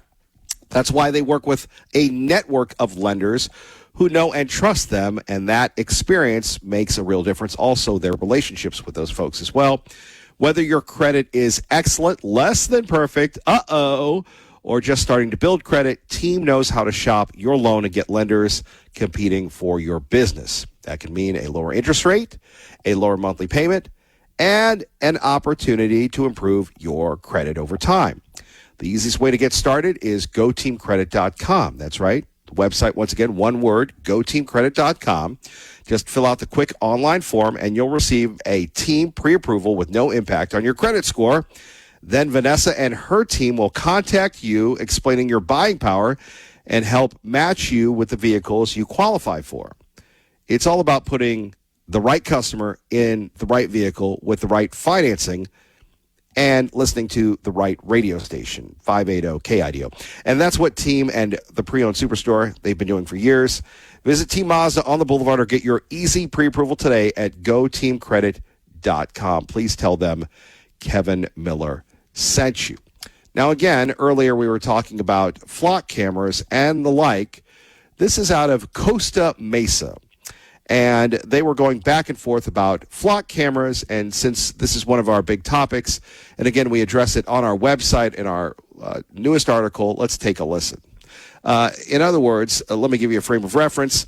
If you go out on a public street, are you entitled to privacy? You can, although there are some, privacy, personal space, no harassment, that type of thing, yes. But generally, if you're out popping around in public, doing things on a public roadway, you generally could be filmed, whether it's by Flock or anybody, and Correct. it wouldn't be a violation of anybody's right to privacy. Wow. I don't know. End quote. And that quote, a person does not surrender all Fourth Amendment protections by venturing into the public sphere, end quote. Yet the city attorney incorrectly claims that one's expectation of privacy in public exists only in very limited cases. Are you stuck on 20th century Fourth Amendment jurisprudence? Have you read Jones, KIDO, Carpenter, Leaders of a Beautiful America, or last month's Supreme Court opinion in Chattree? Or any Fourth Amendment case since your time in law school? It's public safety. We, the people, have a right to decide the value of liberty in pursuit of that. Bewley disingenuously asks about privacy when filming in public. Are you suggesting it's legal to stalk you with a camera anytime you're out in public? Is it okay to film you as you go about your day? Everywhere you go on the way home, that's acceptable to you?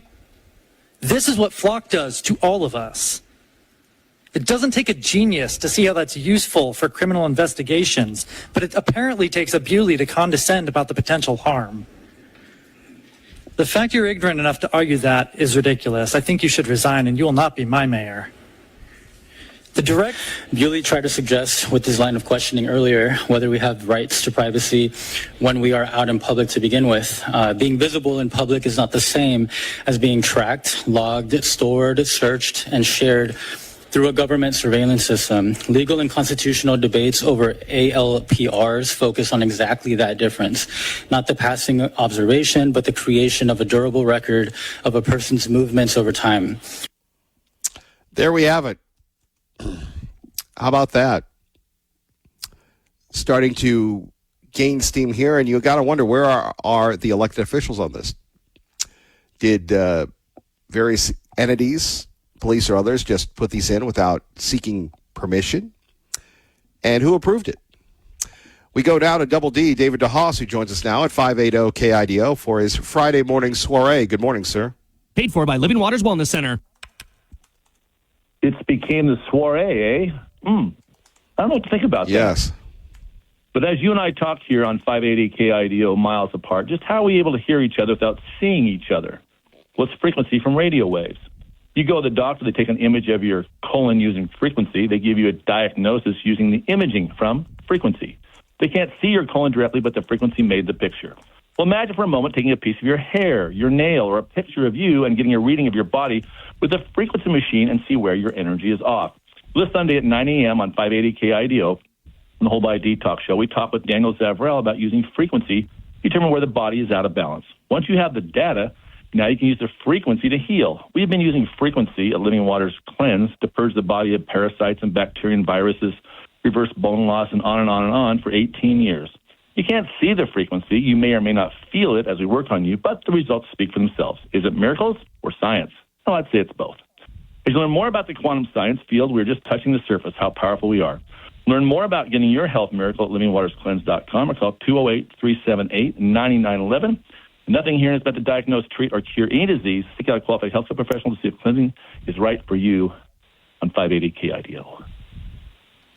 We appreciate that. Of course, we like to call it 580 KIDO. Oh, now you're getting really technical. 580 KIDO, 580 KIDO. Come down and learn about the colon by learning it on 580 KIDO at 9 a.m. Sunday morning. How's that?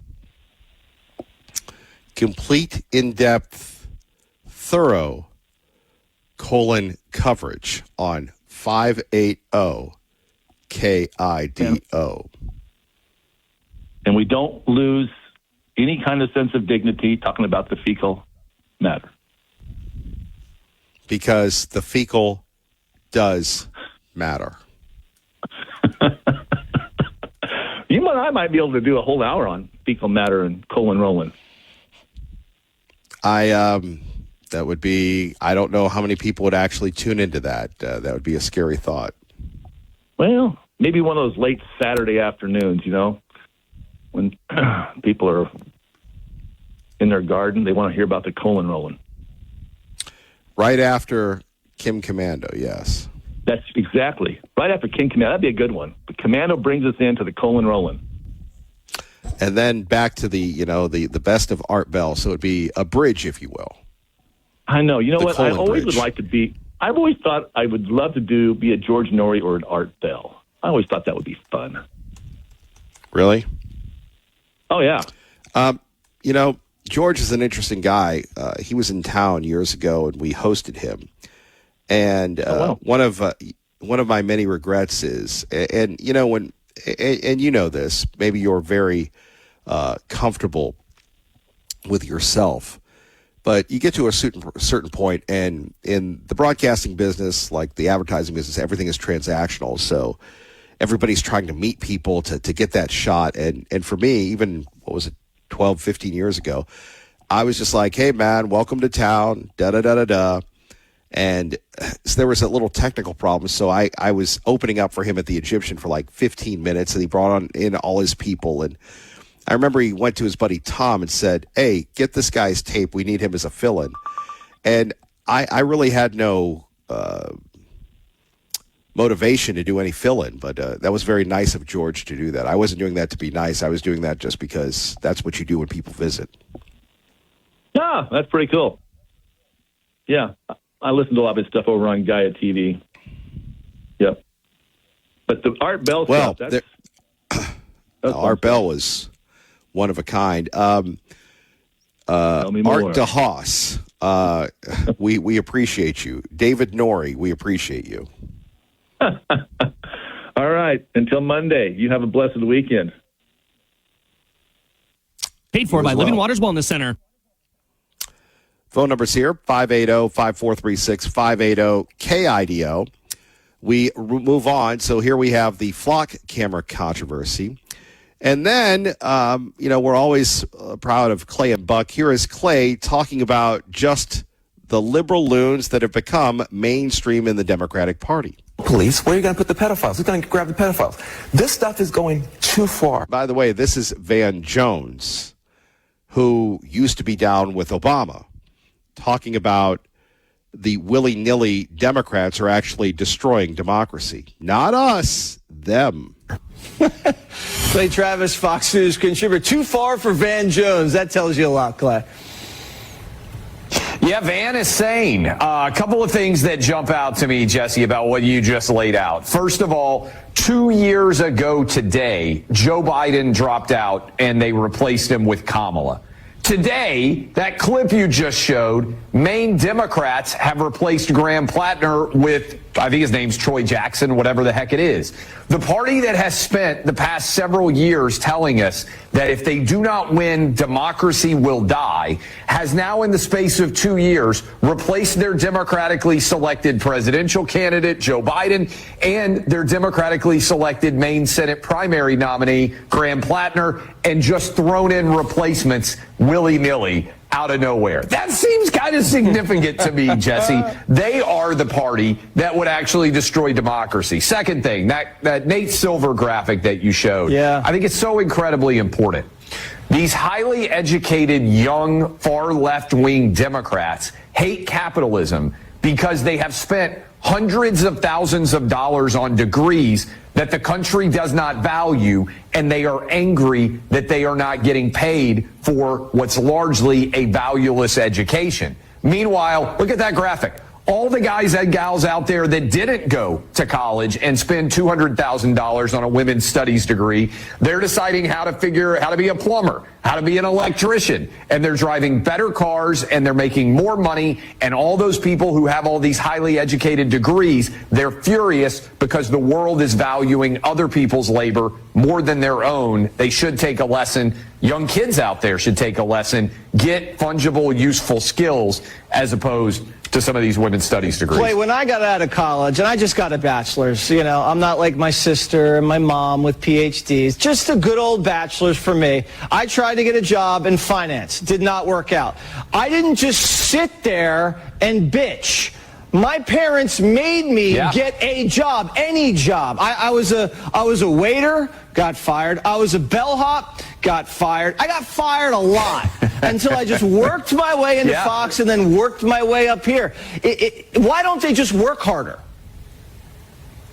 Amen. Look, Jesse, I found it Outkick in 2011 when I got fired at Fan House. Turned into the best decision I ever made. I decided when I got fired I had to work harder. I bet you did too. Young people out there, it's a good lesson. The harder you work, the more rewards you get. Lots of people get it. Those people with the women's studies degrees, they don't. Yeah, that was the first wrong decision, women's studies degrees. Anyone could have told you that. Amen. You got that degree in college, but it was in a different, really, field, if you know what I mean. Clay, you're an anthropologist. God bless you. There you go. The greatest story. There we have it. Can you imagine Jesse Waters as a bellhop? And the only professional place he's ever worked is Fox News. Kevin Miller, 580 KIDO. The changing dynamic at Boise State when we're taking a look at perhaps technology, not athletics, will replace athletics when we're talking about what the university is known for. Also, just how crazy the liberal, wacky, zany world is getting. And the idea of privacy in the state of Idaho. The idea of privacy when it comes to walking on streets. And coming up, apparently now we continue to have these license plate cameras that continue to become more and more popular throughout the Treasure Valley. I mean, would anybody really support license plate readers? And then we have people, then we've seen this in other states where they have the thing that blurs the readers and stuff, which I really don't know if I like or not. On the other hand, do you like being in a surveillance state? And we watch the movies and they say, let's go to this camera and that camera, and they're always used to solve crimes. You know, here's what I think of. Smile, your license plate may be already on camera, smart policing, or government overreach. A Brave New World, 1984, or, you know, do we say the heck with our aversions to the Patriot Act? If it's for the greater good, so be it. Speaking of the greater good, I want to share with you something Nicole sent to me, Kevin at KIDOTalkRadio.com, which is pretty wild when you're thinking about this. She's breaking down Al in Ontario. Let's see. She created this meme about Al on AI. And here you have a picture of a guy with glasses, grayish hair with the headphones. Al calls in to 580 KIDO. Here's the thing. When you look at the geopolitical hegemony of the unipartisan paradigm through the lens of a historical president, it's obvious, but most people are just too ignorant to comprehend the nuance. Today's topics include Biden, the Constitution, woke culture, the Roman Empire, the weather, a traffic light he saw, his neighbor's yard, and some crazy analogy involving a toaster. Al, checkmark, very smart, uses big words, 15 topics per call, thinks everyone else is a total idiot. Al 1, caller 0 in finished sentences, but he's always right in his mind. Oh! I can hear Al right now rolling. Speaking of rolling, against my better judgment, we roll on to Jim in Star, who makes his return to 580 KIDO. What's happening, Miller? You sound great. You sound lighter. You do. You sound lighter. I can hear it in your voice. It's awesome. Congratulations. Well, thank you, but I always know when I'm trying to think of what did we used to call this guy in Pittsburgh. It wasn't IED, but it was something, you know, you grab him and it just boom. And that's what you are when you call in. You bring the boom. I do. I bring the boom sometimes. I want to say first, with the change up at BSU, you know, Mrs. Trump, that's how you pronounce her last name, right? Trump? I'm not quite positive, and I've never been quite positive if that's a Mrs. And I'll just say, I think David Bowie, the Ziggy Stardust version of David Bowie, has been the person actually working at BSU for these years. And just Just a thought. You see the comparison of the two? What did we call him? Landmine? I'm still trying to think of what we used to call him. You are living up to that descriptive term right now. Yes. I know. I always got to bring you a little heat, make it a little spicy. But I mean, every time I saw her in the news, I always thought, David Bowie never died. David Bowie's just working at BSU. I tell you, man. Hey, glad you took a vacation. You're the hardest working man in Idaho, and once in a while you got to cool the jets. You got to recharge. I love the stuff you posted on KIDO. If people haven't seen it, they should go check it out. Some really great photos, some great stuff you did there. I love it. You and Dorothy look great. With that said, well, hold on. Well, thank you. Hold on. And we're going to talk about flock cameras, but I know you're very happy with the president. Well, he's doing some things right. Like, I love what he did for all of these American-born children with this investment, where they can actually learn how to use money and how to invest it and how to create wealth. That's a great thing.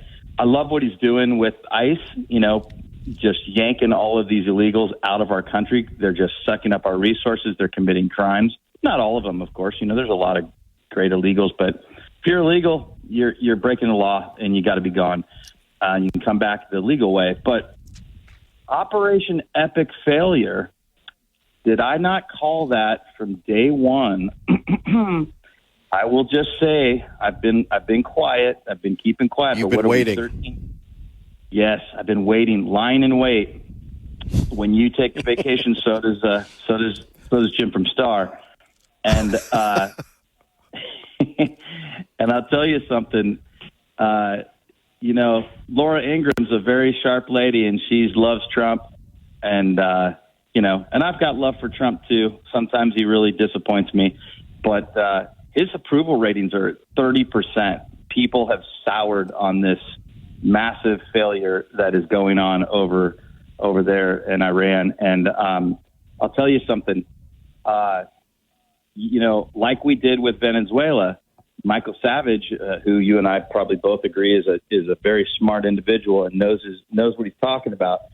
He said, we went over there and we took out the leader there because it was easy. It was easy to make that happen. Gangsters are gangsters, thugs are thugs, and they're always willing to negotiate. They're willing to take a deal. But we're dealing with something completely different when we're talking about the Middle East. We're dealing with people who are fanatical. It's an honor to die fighting for their beliefs. And like cockroaches, when you see one, there's 1,000 more behind the wall. We can bomb and bomb and bomb and bomb and bomb and keep doing whatever we're doing. And we can even send troops in. God, please don't let that happen. They're not going to stop. This faction will not stop. They will not go away. And they're much tougher than we give them credit for. Well, than our news media does. If you do like I do and follow people who are experts in the world of war, people who are former Navy SEALs, Army Rangers, munitions experts, people like that, strategic guys that have been in the military for decades and retired, they'll tell you the truth. We have a big problem over there. And like Savage said, and I'll quote Savage, Savage is right. Trump needs to say, hey, you know what? We've had a pretty good success over there. We've destroyed a lot of their capabilities. Trump did say 3 months before the war that we put them back decades. We obliterated their nuclear capabilities. So I still don't know why we're at war over there when the airstrikes were supposed to have sent them back 20 years. That's Trump's words, not mine. But we need to say, hey, it's been a good one. It's successful. Say whatever he needs to say and get the hell out of there. This war is going to destroy the Republicans in the midterms. And you'll be able to broadcast that and tell everybody about it, and people will be crying the blues. And the reason they're crying the blues is because this administration's making a big mistake. And a lot of people that were against what I said in the beginning have come out and said, well, God, Jim, I see what you see now. Well, it's real easy to see. We voted for a president that said we weren't going to go to war. And here we are, the endless war that we're fighting for Bibi. And, it's sad. It's sad. But back to the flocking cameras, those flocking cameras.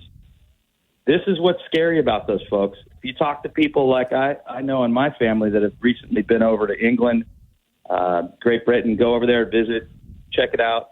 They don't have active policing like we do. You can't find a police officer to save your life there. But what they do is monitor every single move you make through the neighborhoods, through the city. You are on camera everywhere. So they let the crimes be committed, and then they go and track down the person that committed the crimes. It's the wrong way to police. It's the wrong way to live life. And you know what? God forbid if a guy wants to, take a leak on the side of the road one day, he's going to be on camera, and that doesn't go well. It doesn't go well. I don't like this flocking stuff. It's Big Brother, like you said, 1984. It's ugly. It's not right, and I don't think anybody that has a real American heart and red blood, I don't think they believe that that's the right way to go. What's your take on it? I didn't really get a yes or a no on it from you. I think it's an incredible overreach, and I think that's up to the people to decide. And you have people that have decided they're going to make the decisions for all of us. And, you'd expect this in California. You wouldn't really expect it in Idaho. And thank goodness that you have people that are rebelling against it. Thank goodness that you have people that are, bringing this up. But as we talked about before, where are the crime-fighting legislators when it comes to dealing with bipartisan issues, water, rising insurance costs, and, of course, flock cameras? Where's the state on this? I'd like to know. I know the state. I don't know. They need to get busy. Let's get the flock out of here, right? Let's get it out of here. And on that note, Jim, my best to you. God bless you and your family. Appreciate you as always, sir. Take care, brother. Bye-bye. Bye-bye. 580-KIDO. Let's get your reaction next. You heard him. What the flock is going on. 580-KIDO traffic at 580-KIDO. Good morning, Lucille.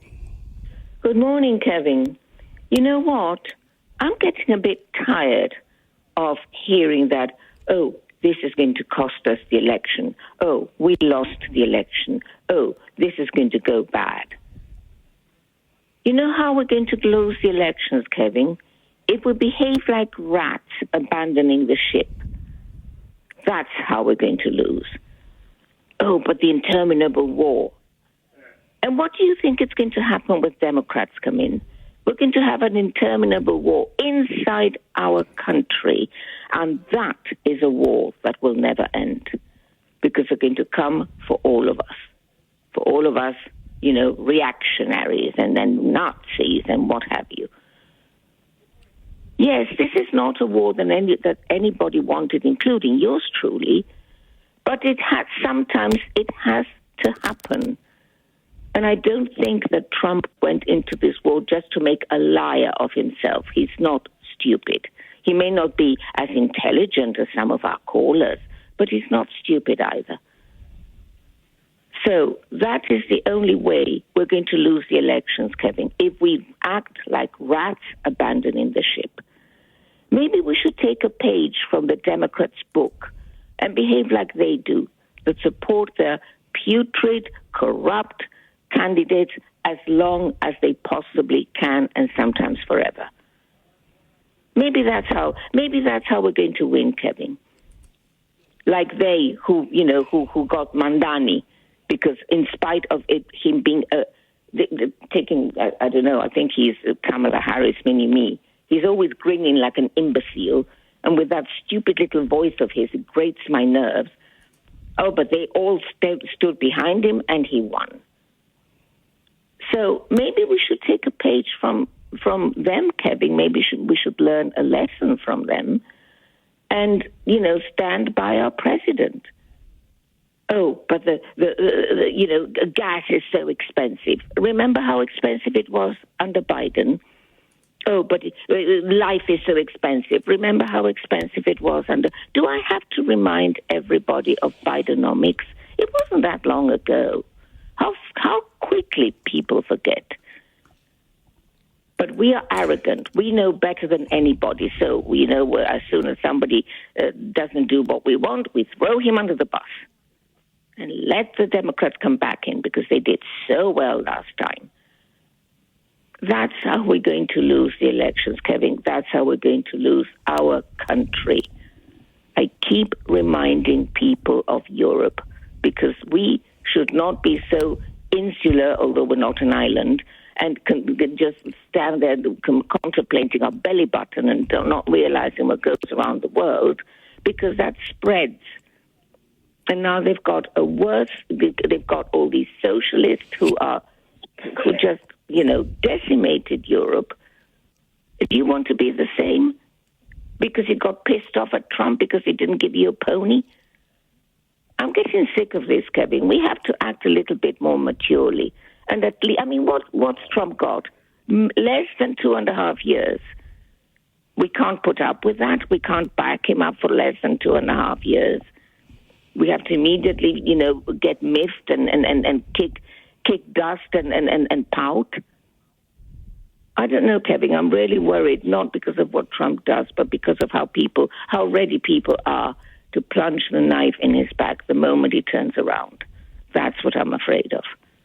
So may I ask everybody to please calm down, sit back, and just ask themselves, do I really want Bidenomics back? Do I want Kamala Harris back? Do I want Gavin Newsom? Do I want all the others? Mandani and what's the other? I can't remember the other Muslim who just won election somewhere. Do I want that? Because that is going to be an interminable war, Kevin, trust me. I just want to throw that in. Less than 2.5 years. I'm sure anybody can put up with that for a little bit longer. Don't you think? I agree. And by the way, how are you doing? Oh, I'm doing okay.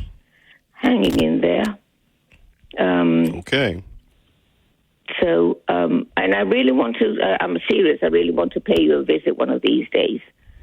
Just drop by, okay, and say hi, because I haven't seen you in a long time, okay? And I hope you'll let me in. I won't take too long, I promise.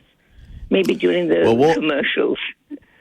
Sure, we'll have to negotiate that, because sometimes I'm there and sometimes I'm not. Don't tell anybody. Okay, I won't, I promise. If you won't, I won't, I promise. Okay. Okay.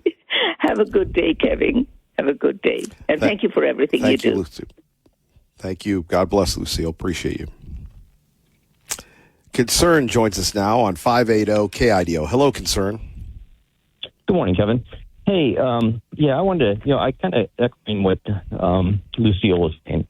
I just get tired of these people saying that, there's a war and it's, we're losing and all this other things like that. Trump had a mission, and that was to stop them from getting a nuclear weapon. If he wouldn't have done anything, who knows what kind of terrorist acts we would have? Who knows how many lives would have been lost when they put together a bomb and send it over and stuff. They definitely showed their radicalness. Trump has minimized that. And the cost, every life counts. But then again, the amount of, we don't have troops on the ground. This is just a punishment thing, so, and when we talk about money that's being spent on the war, what we're doing is destroying all the weapons and stuff that Obama gave them money to buy and build. So to say this is not a successful thing is incorrect. This is a successful deal for sure, what he's done. And it's just tiring that people just, can't tolerate what's going on a little bit. And he's got a plan. You've got to trust the president and let him do his thing. He will make things right.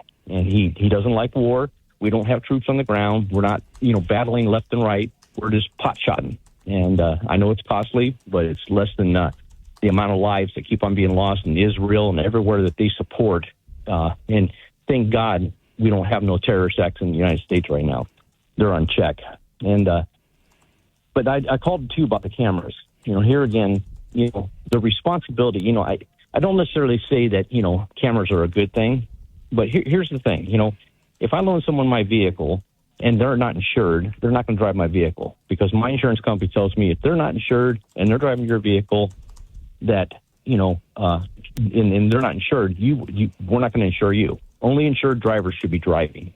And so we have a responsibility that if we loan our kid a car, he's out there racing and getting a ticket and doing things just like that, the car itself gets the ticket, the kid gets the ticket.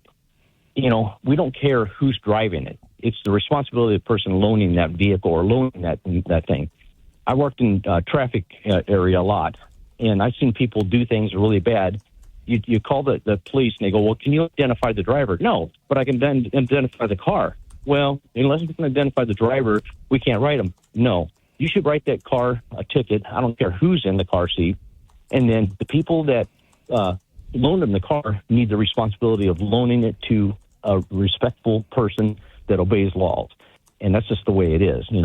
People go camping and they leave stuff in the fire pit and stuff. The car that was there left all the stuff, gets the ticket. And of course the law comes back and says, well, can you identify the person that actually threw the can or threw the diaper on the fire pit? No, doesn't matter. The last vehicle's in there is responsible.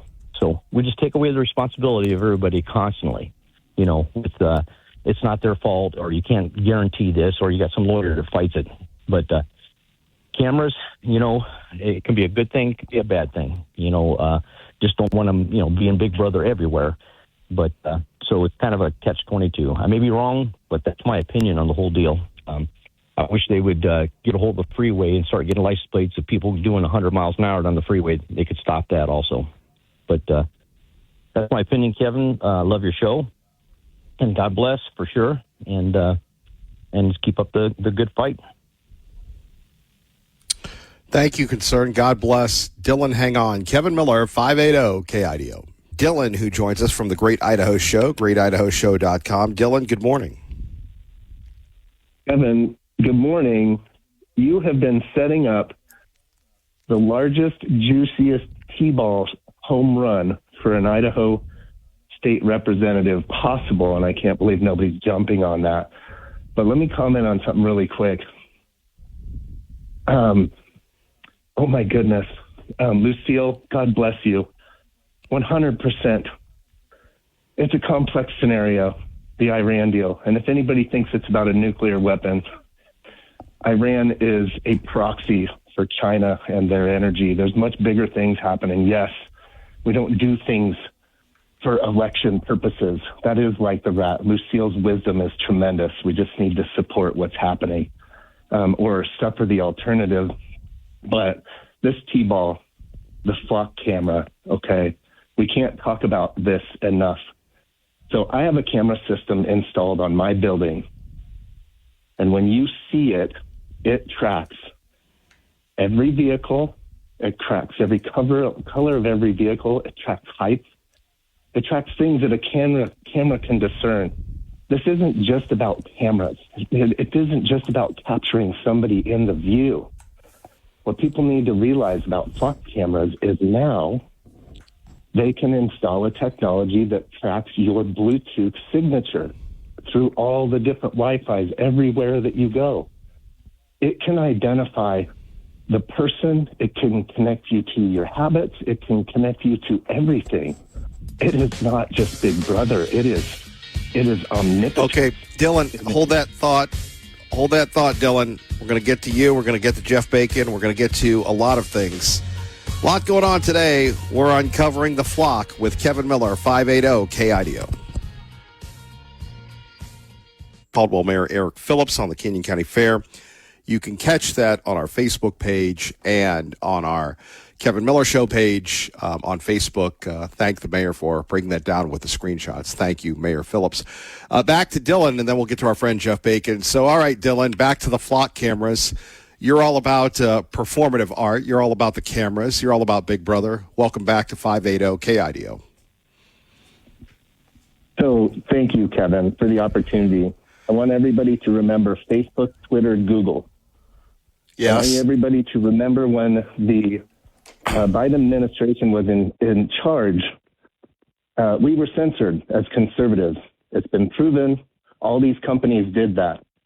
The risk that we are now transitioning into with flock cameras is this whole public-private partnership. The government is supporting and wants flock cameras. So they are involved, but by not being involved. Wait a minute. When you mean the government, with all due respect, are you talking about the local government or the federal government? In the long run, it is the federal government because of what the ultimate plan is, which is digital currency, digital ID, and ultimate surveillance through flock, all ran through AI. But keep this in mind.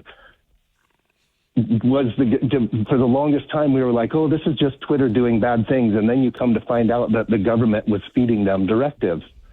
But what the government gets to say is, oh, they're just a private company. We can't stop them because of freedom and capitalism. They're just doing it when they're feeding them that hand.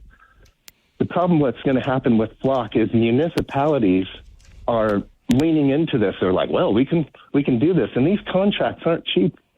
These are, $400,000 or $500,000 a year in some municipalities to establish control on people. The problem is that as municipalities pick up these contracts, they're under contract.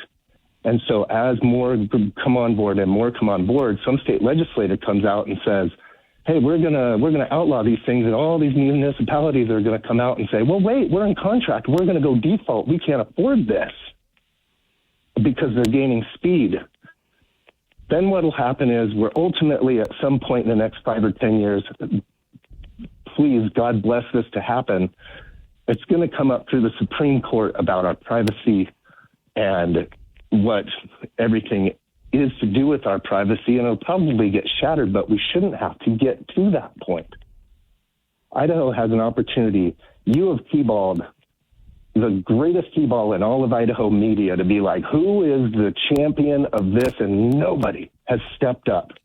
If they are listening, you call yourself a conservative, you better get your butt out there and get on board and pick up the torch, because this is everything to do with the evil of socialism. It's going to establish ultimate control. And again, look up what flock cameras can do now. It's not just license plate readers, folks. It is collecting all your private information and putting you there through Bluetooth, and it can do more than you can possibly imagine. And remember this, the flock camera company is private. You have a private company in charge of all your information. Do you not think they're going to handle that properly? The most important thing that we own in today's world outside of private property is our personal information and our privacy. Who owns that?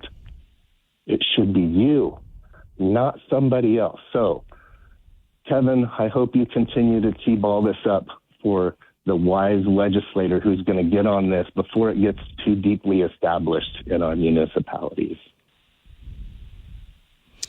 God bless, Dylan, the Great Idaho Show, greatidahoshow.com. Thank you. Appreciate that. All right, coming up next, our friend Jeff Bacon. First, Kevin Miller, 580 KIDO. Great friend Jeff Bacon joining us. A proud military. Good morning, sir. Proud military veteran. Thank you for your service, sir. Oh, it's my pleasure. My honor. Well, and it's our honor to have you on. Obviously, there's a lot going on in the Strait of Hormuz, the Persian Gulf. You've been there many, many times. Based on your experience, what do you think is really happening on those ships right now, sir? Yeah, it's. I was trying to think about the last time we talked, and the same carriers are still out there. The Lincoln and the George H.W. Bush are still in the Gulf region. One is almost always inside the Arabian Gulf, and one is outside the Arabian Gulf. And they conduct the combat operations routinely and usually at nighttime. I was thinking about this the other day, and I think there's sort of a larger strategic plan going on that I think we sometimes forget about, and something that's kind of quietly happened. Haven't heard much about it on the news, but just the other day, we have announced that we're removing all of our troops out of Iraq, which for anybody that's involved with OIF or OEF, that's a huge step for us. And meanwhile, we're removing all of the IDF forces out of Syria and out of Lebanon. And I think back maybe a year or so ago, maybe 2 years ago, the president was talking about Gaza, and he said, I envision Gaza as being this great place on the Mediterranean where it's thriving.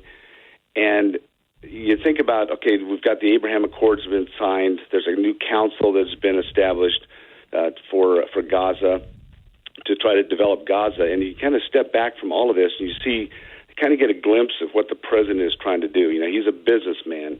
He likes business. He likes to develop businesses. And I think what he's seeing, and this is my speculation, but I think he is seeing this as sort of a development effort throughout the whole Middle East to bring the economies up, to make the countries more self-sustaining.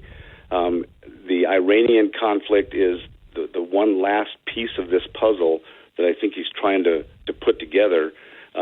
You notice that he's not going out to full like a carpet bombing and wiping out all of the infrastructure from Iran, because I believe, in my opinion, that he's wanting Iran to eventually join the rest of the country, the rest of the world in being a great country again. And he's allowing them to maintain a lot of their infrastructure so that when they do eventually capitulate, they'll have some sort of an infrastructure that they can rely on. But are they going to capitulate, especially when we have the performative nature of politicians and media people criticizing the war and criticizing the efforts, oversimplistically saying, well, we haven't done anything, and it's it's his war of choice. As someone who, again, has faced the dangers, what is your reaction to those statements? Yeah, that's the risk. I mean, it's always public opinion is always a huge part of national and international politics, and that is, I think, the race that he's racing right now is trying to get some sort of results versus the kind of growing chorus of discontent on how this war is progressing. It wasn't quick and over with like in Venezuela, for example, where it's just in and out. This is something that's I think prolonged, probably I'm guessing longer than the president expected as well. So he does have that challenge. What capitulation looks like, I don't know, but I just listened to the news just this morning. There is a growing feeling that we've got to increase our combat operations, make it more painful for the Iranians, and I think that's probably his tactic at this point. You had asked about the carriers. They're going to continue to operate just like they have been. It's, again, almost a flawless operation there.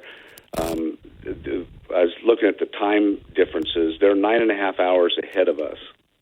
Almost all of our combat operations are at nighttime. So about the time that your show ends, sunset starts in the Middle East and in Iran. So, we'll probably start day 14 coming up here, and we'll see what the president does, see if he starts to escalate and try to increase the pain.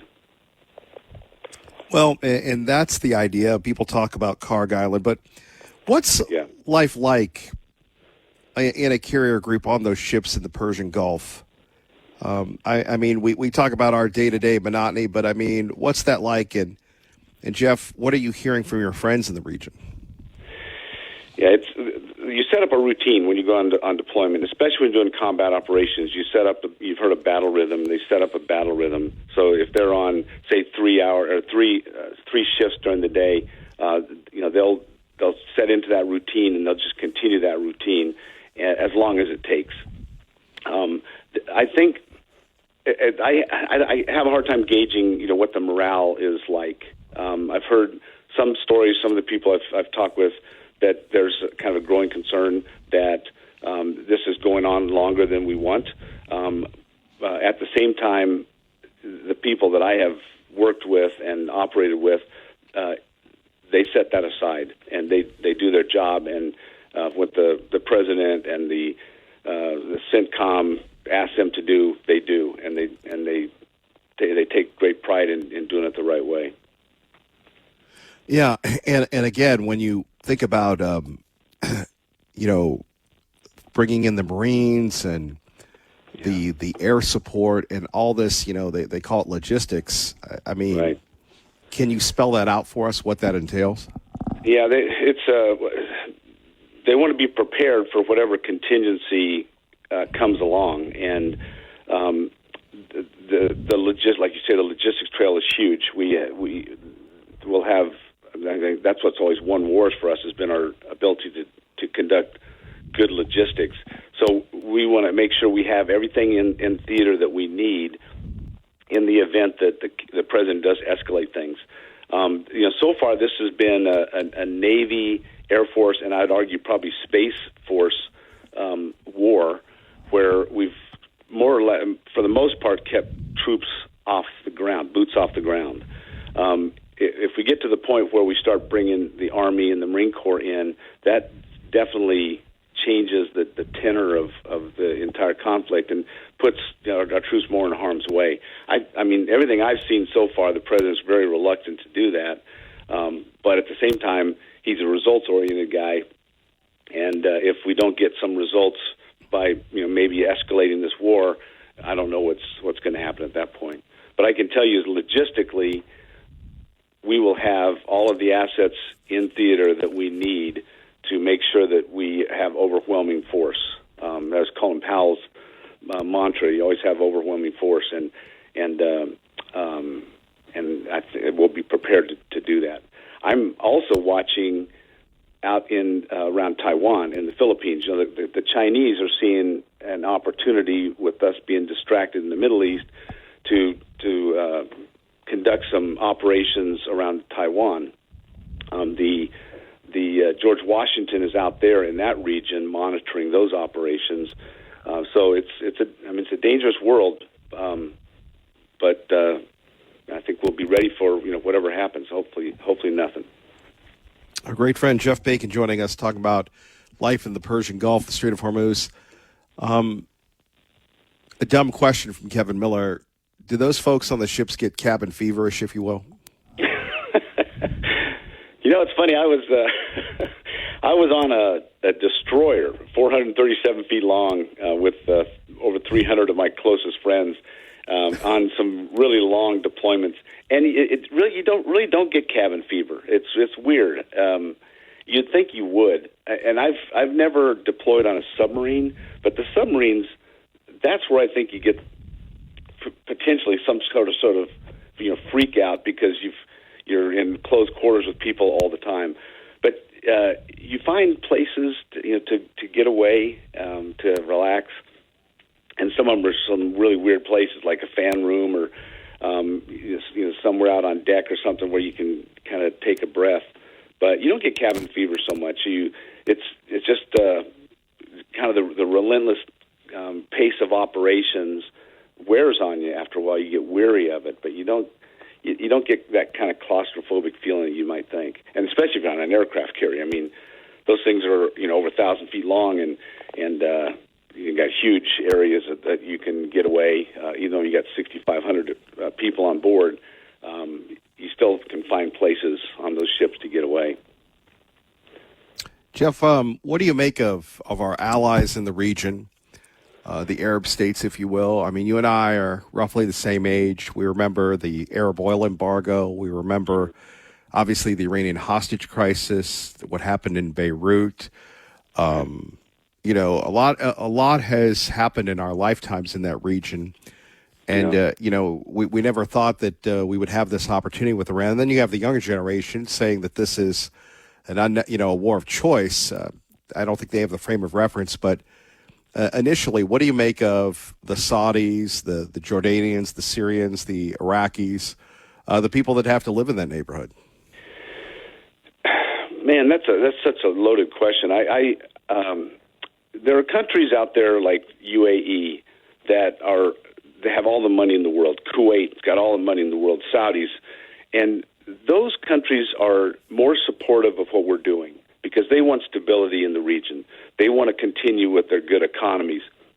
And then you have, on the other side of that, you have some of the countries who are discontented. And I'll throw Gaza back in there, but Iran,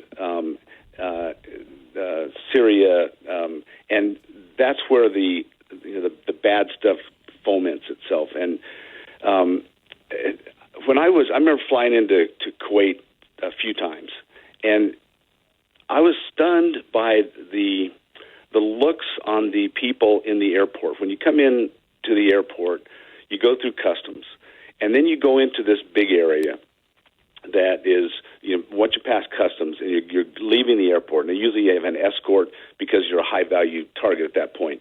But you look at the local Kuwaitis who are kind of waiting for somebody to arrive from an airport or whatever, and the look in their eyes was not as friendly as I was expecting. I thought that there would be, especially after Desert Storm, that there would be this sort of feeling like, hey, we love you guys. The Australians, when Americans go to Australia, they love Americans. I thought that the Kuwaitis would love us when we came there. But I didn't get that feeling. I think what they want is they want to be left alone.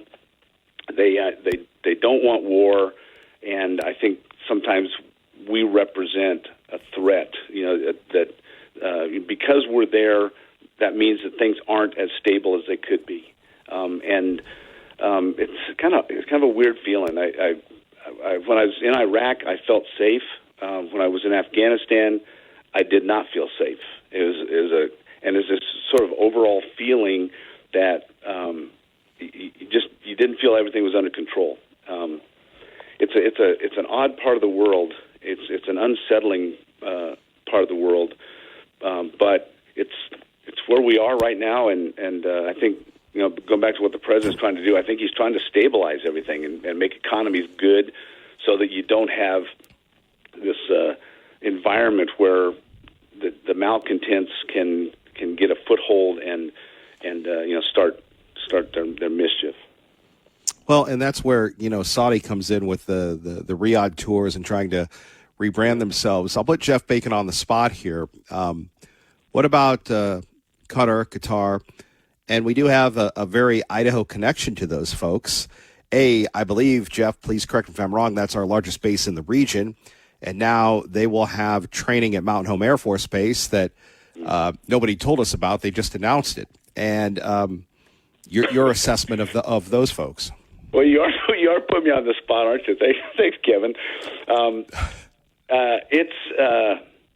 Well, and Jeff, but by the way, I don't mean to be inflammatory, but it's a story that no one here locally has seen the significance of it. And, you have Congressman Fulcher who's told us he was concerned about it. You have the mayor of Mountain Home welcoming people. I think, and again, just getting your take on it, we can look at it, on one hand, people have criticized their relationship with the Muslim Brotherhood. On the other hand, we do have that base there that allows us to operate. And then they are going to be training in Mountain Home. So I'm with you, sir. I feel your pain on this, but I'm not going for, hold on. If you're thinking, oh, he's trying to make me prove a point. No, not really. I'm just trying to find some answers. Well, I think it's, we routinely train with other nations. So, we've trained with the Saudis, we've trained with, the Indonesian navies, and we've trained with the Australians, the Canadians. When you train with a Middle Eastern country, there are cultural differences. I think we have sort of this innate concern about what this all means. But as far as training with the troops, that to me is routine. Now we set up a permanent establishment. That, as an American, I have a bit of a problem with. I don't like the idea of losing any kind of sovereignty within our own borders. But as far as bringing guys in to train, I think that's pretty routine. And we've been doing it with the Saudis for decades, and with the Israelis, for decades. And so it's nothing new to me. It's just a different country that's coming to train. What the longer range goal is as far as establishing a presence here, that part I'll leave the politicians, but that's where I guess my concern would be. Well, again, I mean, and you have a lot of people that are, and they have a lot of money to spend. They're doing a lot of influence and marketing. So it'll be interesting to see how that relationship develops based on their connection now to Idaho. Jeff Bacon joining us as we move along. Jeff, a couple more questions for you here. Again, there was an article about 10 years ago, 12 years ago, where you had the new leaders of Saudi coming in, and they really wanted to position the place for tourism. And they wanted to, they've partnered with a lot of people. They've had fights. They've had the World Cup. They've had all these people. Qatar had the World Cup. And others, people are flying into Dubai. They're, Doha. It's really become, for lack of a better term, Monte Carlo or the Las Vegas of that region. And now all that money, all that economy, all that recreation is threatened with what's going on. So how do you think the Saudis are handling this? They have money, but are they going to put, are they going to put their troops at risk? I mean, especially when we're talking now the Suez Canal and other issues. I don't see them putting their troops at risk because they live in the region. They live next door to these countries, a lot of these countries, and I do see them providing support, sort of passive support for us. Allow us to use our bases in Saudi Arabia. Use their country as staging grounds. If you remember Desert Storm, the famous feint where everyone thought we were going to go through the Gulf, instead we went through Saudi Arabia. I can see them doing that and continuing to help us there. Maybe do some airstrikes as every once in a while, but I don't see them massing a bunch of troops and getting involved that way. It's funny especially with the richer countries like Kuwait. Kuwait doesn't have its own army.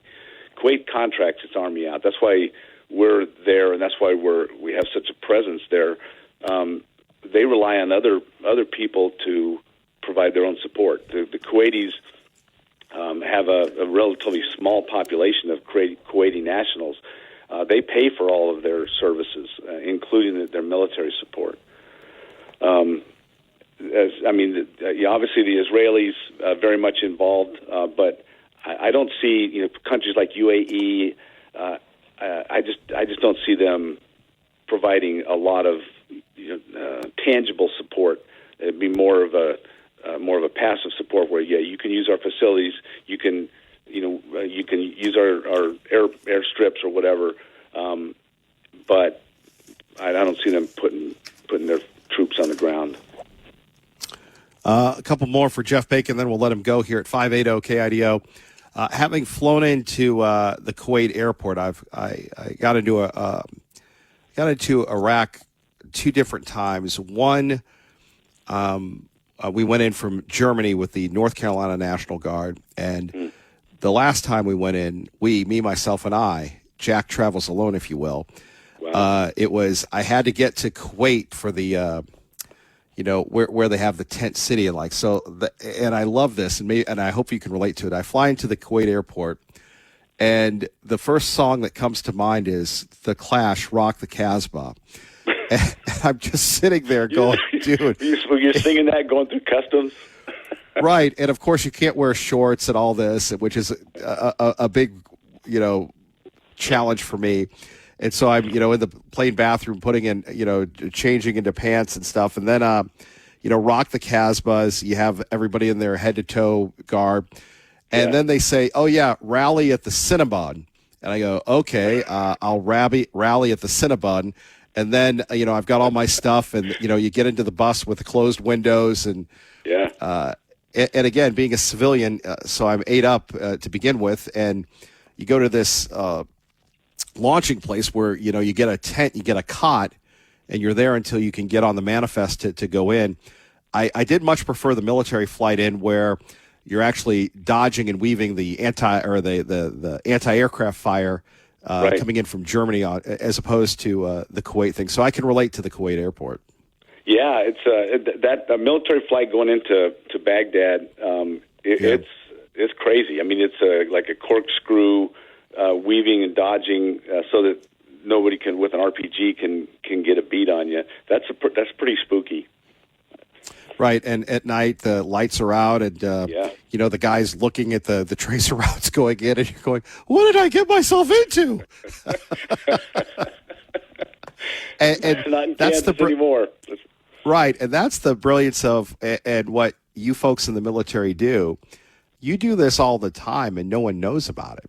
That's the courage of it all. Oh, I mean, the troops out there are just.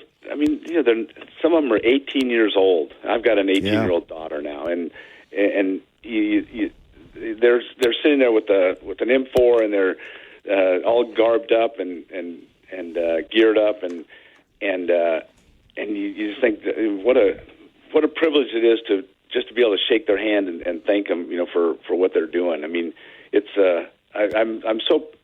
I'm so proud of the American military and the men and women who are in the military. I mean, when you get a chance to meet with them, I was just up in Chicago meeting with a group of veterans and had a chance to just talk with them about their transition out of the military and into the civilian world. And I had the same feeling. It's just like these are great people. They've sacrificed. You know, a lot of them have some sort of wounds, whether physical or mental or just the unseen wounds or whatever. But they're picking themselves up. They're moving forward, and they want to continue to contribute to our country. And that it's awe-inspiring. And that's that ethos, that service ethos, that just continues. You know, while you're in, what makes you join the military, it makes you stay in the military, and then once you get out, it doesn't go away, and they want to contribute to their communities, and that's so inspiring. That's why you and I feel the same way. That's why we support these veterans when they get out of the military. But I mean, in or out of uniform, just makes me proud to be an American. Well, and that's where you come in. You've got a big event coming up. Yeah, it's a fundraiser for the Wyakin Foundation in town, and Wyakin works with wounded and injured veterans, and has been around for about, I think, going on 17 years now in the Treasure Valley. And this is a tongue-in-cheek, instant gratification, 0-mile fun run. And it's set up just like a marathon, only there's no running involved. As soon as you cross the start line, you have crossed the finish line. And we have everything set up. They're going to have water. You're going to have fruit slices. We have the big potato that we use for the potato drop is going to be there right at the start line. On the other side of the start line, KIDO is going to be there. And Kevin, you are our MC. And you're going to have a live mic for a long time, talking to people and having fun with them. And we have a group coming up from the World War II Museum called the Victory Bells. They're kind of like the Andrews Sisters, and they're going to be entertaining people after they go through the finish line. We've got massage tables. Lazy Boy of Boise is our sponsor, which I think is classic. And they're going to be there with lounge chairs for people to sit in. We've got 10 world-famous syndicated cartoonists to draw for people for free. Everybody gets a swag bag and a T-shirt and a first-place medal. And the whole idea is to raise money for the veterans in Idaho. So we're pretty excited about it. I'm sorry, please go ahead. Well, if all you have to do is to sign up is you just go to igfunrun.com.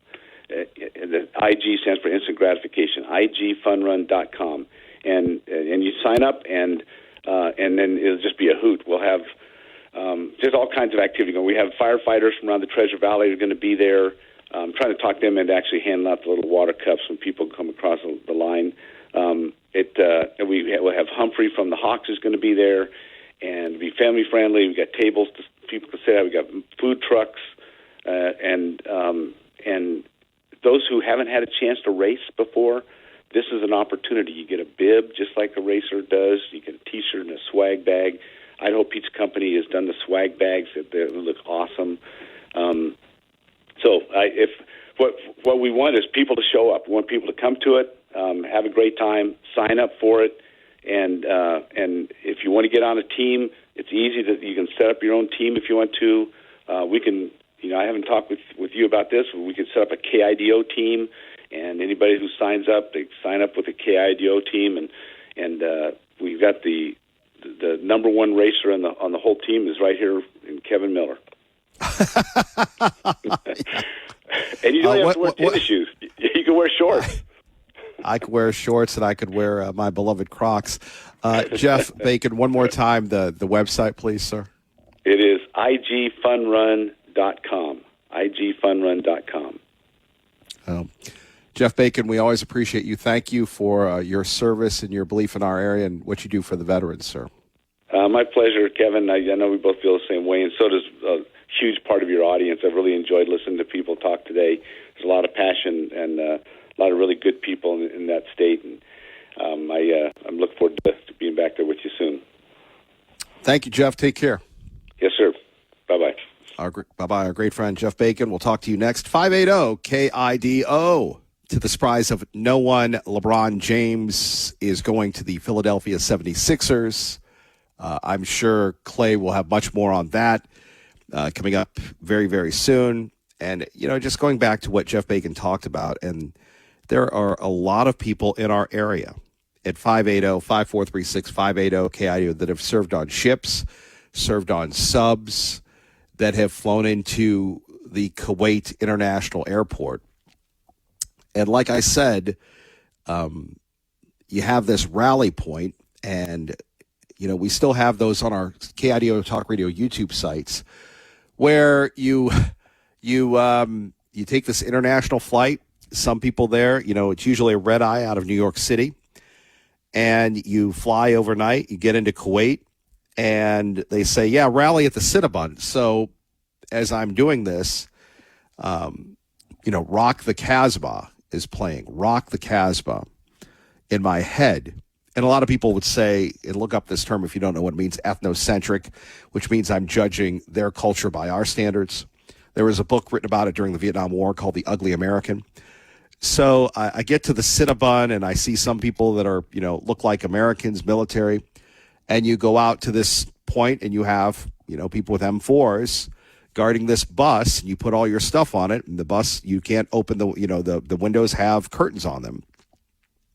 And you travel to this military base where and me, I was a civilian, so I had my orders, and there are, miles and miles of tents, and you say, okay, you're in tent 6B, and you can find a cot anywhere, and you hang out, and you sleep until you can get on a manifest to fly into, I think it was Baghdad, then they, your unit would pick you up. And an amazing experience back so many years ago. And God bless, and really it's about those people that do it every flippin' day. And I know, Jim from Star, if you're still listening, we used to call the guy in Pittsburgh Grenade. That's what it's like when Jim from Star, the Grenade. But these young people, not so young people that do this, and just like Jeff Bacon talked about, man, these young kids with the M4s and stuff and leading patrols, what a true calling. So thank you all that make that happen. Let's move on. We go to a man who knows all about the Navy. In fact, it's rumored that he appeared in the Village People video in the Navy because he hung out with all the boys and sailed the 7 seas with the Village People. Our very own Tea Party Bob. Hey, Tea Party Bob! Be very careful, my friend. You might find a torpedo coming your way. Anyway, I got 2 subjects I'd like to cover today. The first, something you talked about yesterday and are covering today pretty extensively.